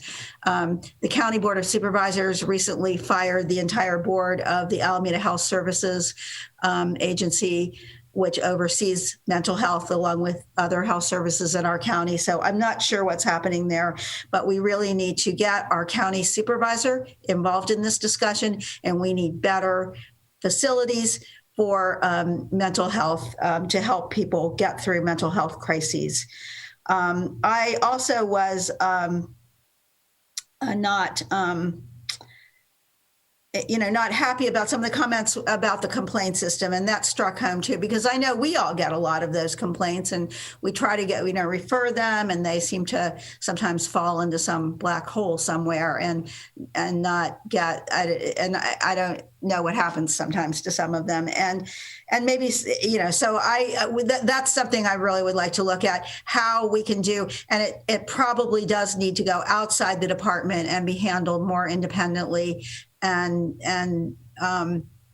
we need to know more about how these issues are resolved, and people need to understand that they can complain, and we need to make sure that there's never retaliation for that.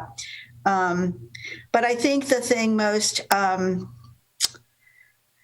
Councilmember Lamnon said it best, I think, a deeper dive into the racial disparity issues that have come out of this survey.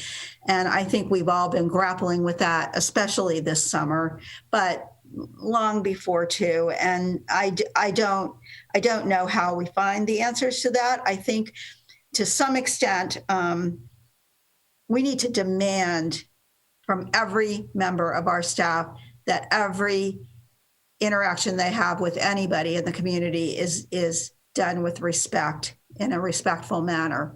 And that might be a start. Beyond that, we did a couple of years ago spend a lot of time on our commitment for an inclusive, equitable, and compassionate community. And we need to go back and look at how we're doing with enacting some of the things that were recommended there, and whether they are, whether they are doing anything to change this, this continuing, and I think very valid feeling that there is racial discrimination, even here in Hayward, where we have tried to be so against that for so long. So I think that, Madam City Manager, you have your direction here tonight, this has been a tremendous community effort by people all across all parts of our community who participated in this, the people who have been coming in for quite a while and asking us, to take a look at these things and to do certain things. And I was really pleased to hear all the compliments of our staff, people who worked on this. And I just want to point out that staff is supervised by one of the most competent, professional, innovative people I have ever worked with in my career in the city here or anywhere else. I've had a few careers in my life. And so, Kelly McAdoo, I want to thank you for what you have done in the last couple of months to move this along, to get to where we are today. That is by no means the end, and we know that. But we will continue to work on this. So thank you, everybody, for your comments. It's been a long but a good discussion. And we will be continuing it on November 17th. So thank you, everybody. And with that, we are going to move on to our next item, which is another item. Yes, item number 6, and that is the city attorney employment agreement. So we're going to be approving an extension and modification of the agreement between the city and the city attorney. And I believe if she's still with us, we're going to hear from, yes, Assistant City Manager Hurtado about this. Thank you, Mayor. This item requests that Council approves the City Attorney's employment agreement through June 30th of 2021. The current employment agreement expires in a few days on October 31st, and the Council has completed the City Attorney's performance evaluation, and they've expressed, you all have expressed a desire to extend the terms of the employment agreement through June 30th, 2021. I'd like to just quickly mention 3 main modifications to the employment agreement. There's some outdated language on the City Attorney's agreement from 2018 that are no longer relevant, and we eliminated that. We clarified language regarding leave cash out options, just to align them with leave cash out terms for other appointed and executive employees. And there was language added of council's consideration of a salary adjustment prior to January of 2021 in consideration of a market study. And that concludes staff report. Mayor, I'll turn it back to you for any additional comments. Well, no, I just will say that this was the conclusion of our, our annual performance evaluations that we're doing with each of our 3 council-appointed officers, and so we had already approved one for the city clerk, and I believe the city manager. We're continuing to work, almost finished with that one. So we have almost completed the process much later in the year than usual, but COVID did intervene this year. So with that, Councilmember Mendel, you have a question? Okay, and then I will, this is a legislative business item, so I will open a public comment period on this and ask, I'm not seeing that anyone in the public has their hand raised. Madam City Clerk, do you have any callers? We still have attendees, but no one is raising their hand. So no public comments for this item. Okay, then I will close public comment on this and now call on Councilmember Mendel. No, yeah.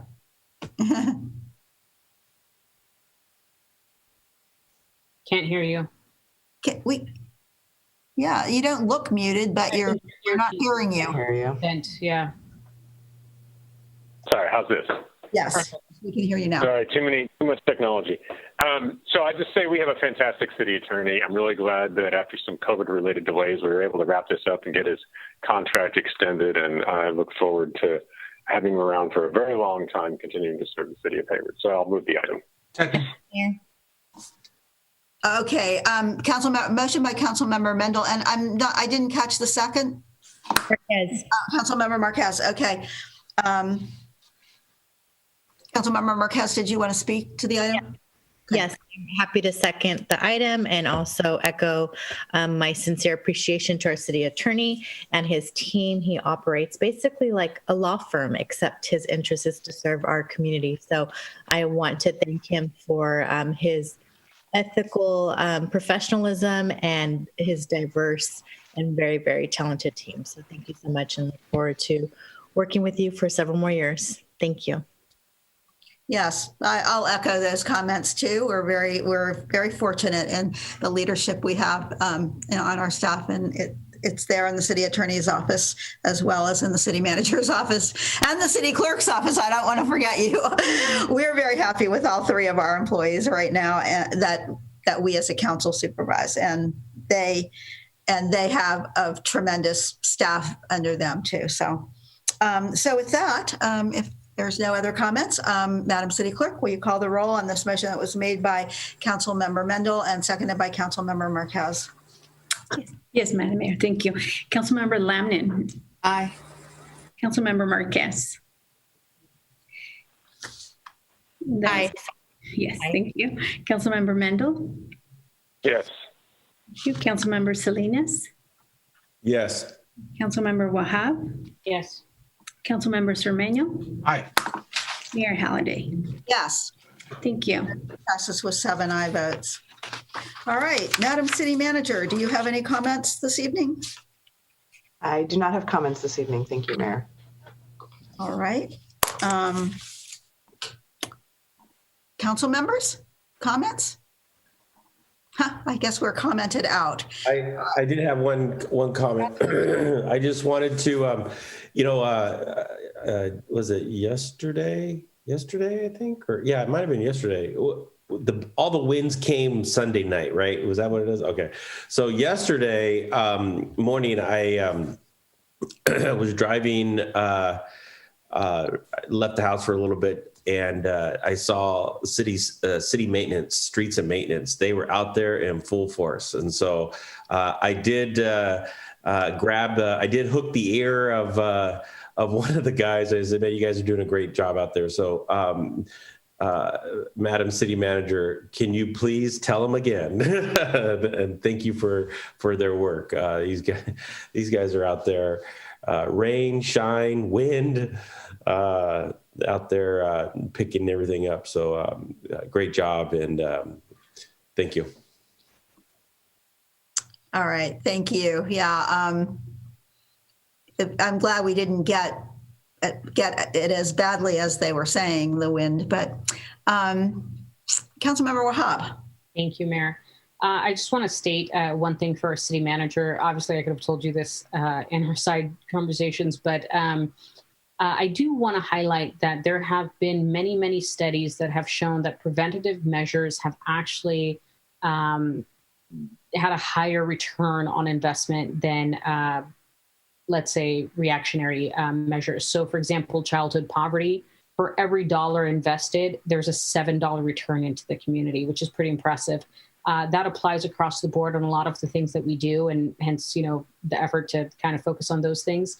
So I just wanted to highlight that for you, sorry, before I forget. And then to our city clerk and the rest of our staff, if we can, and I know we've done this, so I do appreciate it. But if we can, for the next week or so, just highlight the need to vote.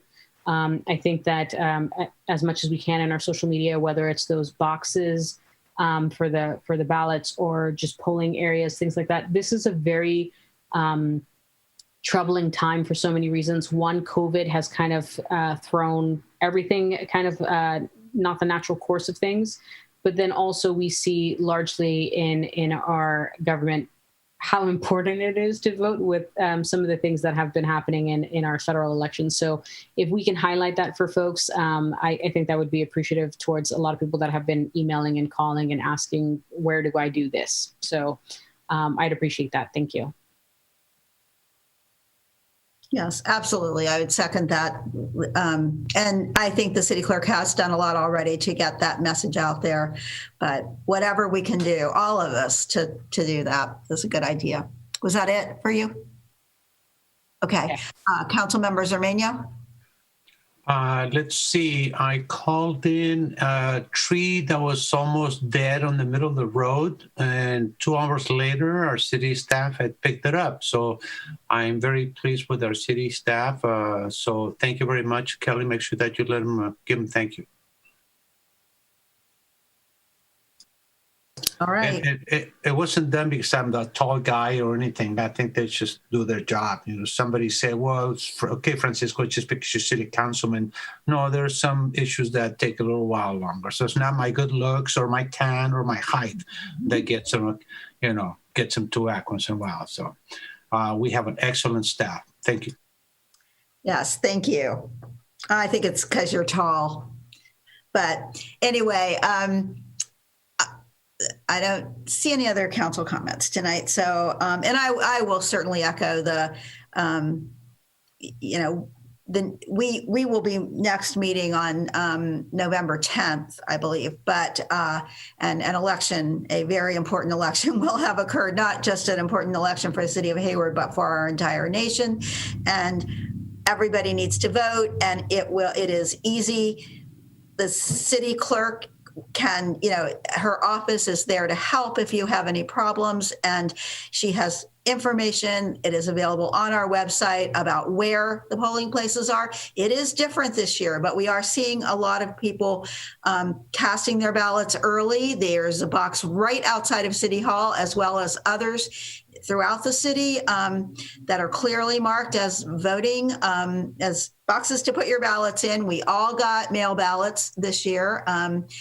I have one time, I think it was 1998, when I was going to be out of the country on election day, and I remember that I had to go to Oakland and vote early. It wasn't a mail ballot, but this year we got them in the mail and we filled them out, my husband and I, and we have deposited them in that box. And it's going to feel strange on election day not to go to the polls, but we don't have all the polling places open.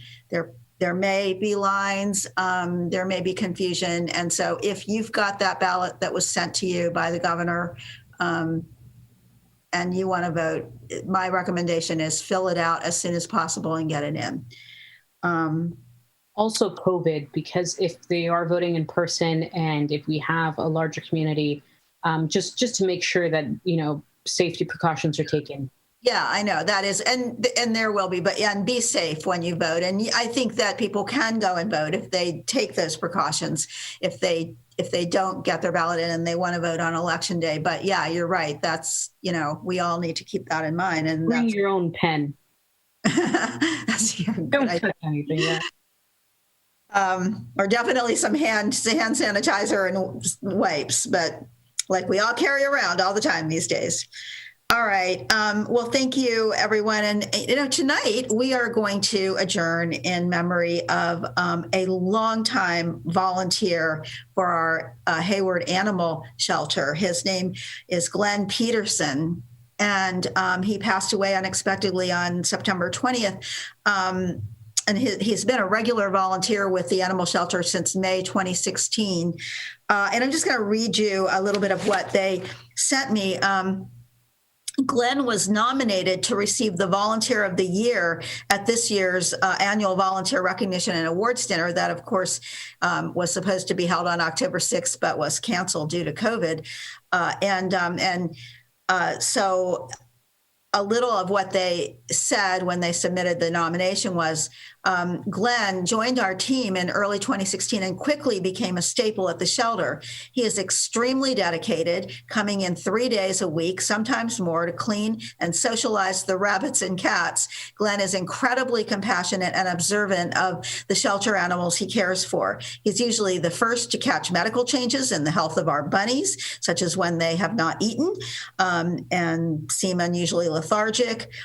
He is enthusiastic and always willing to help out in any way he can, whether he's running errands to pick up needed supplies or picking up an extra shift to help on a short staff day, transporting animals and other things. And they say our shelter would not be the same without his familiar face helping our shelter rabbits each weekend. I know that they're missing him now. I want to add that they have let us know that Glenn sadly left 3 cats that are now at the shelter. And he left a request that they be rehomed together, which is a bit of a challenge. But I want to put that out there in case anyone would like to adopt these 3 cats of Glenn's in gratitude for his long, service to the animals in our community. And so in honor and memory of Glenn Peterson, this meeting is adjourned. Thank you, everyone. Bye, guys. Bye-bye.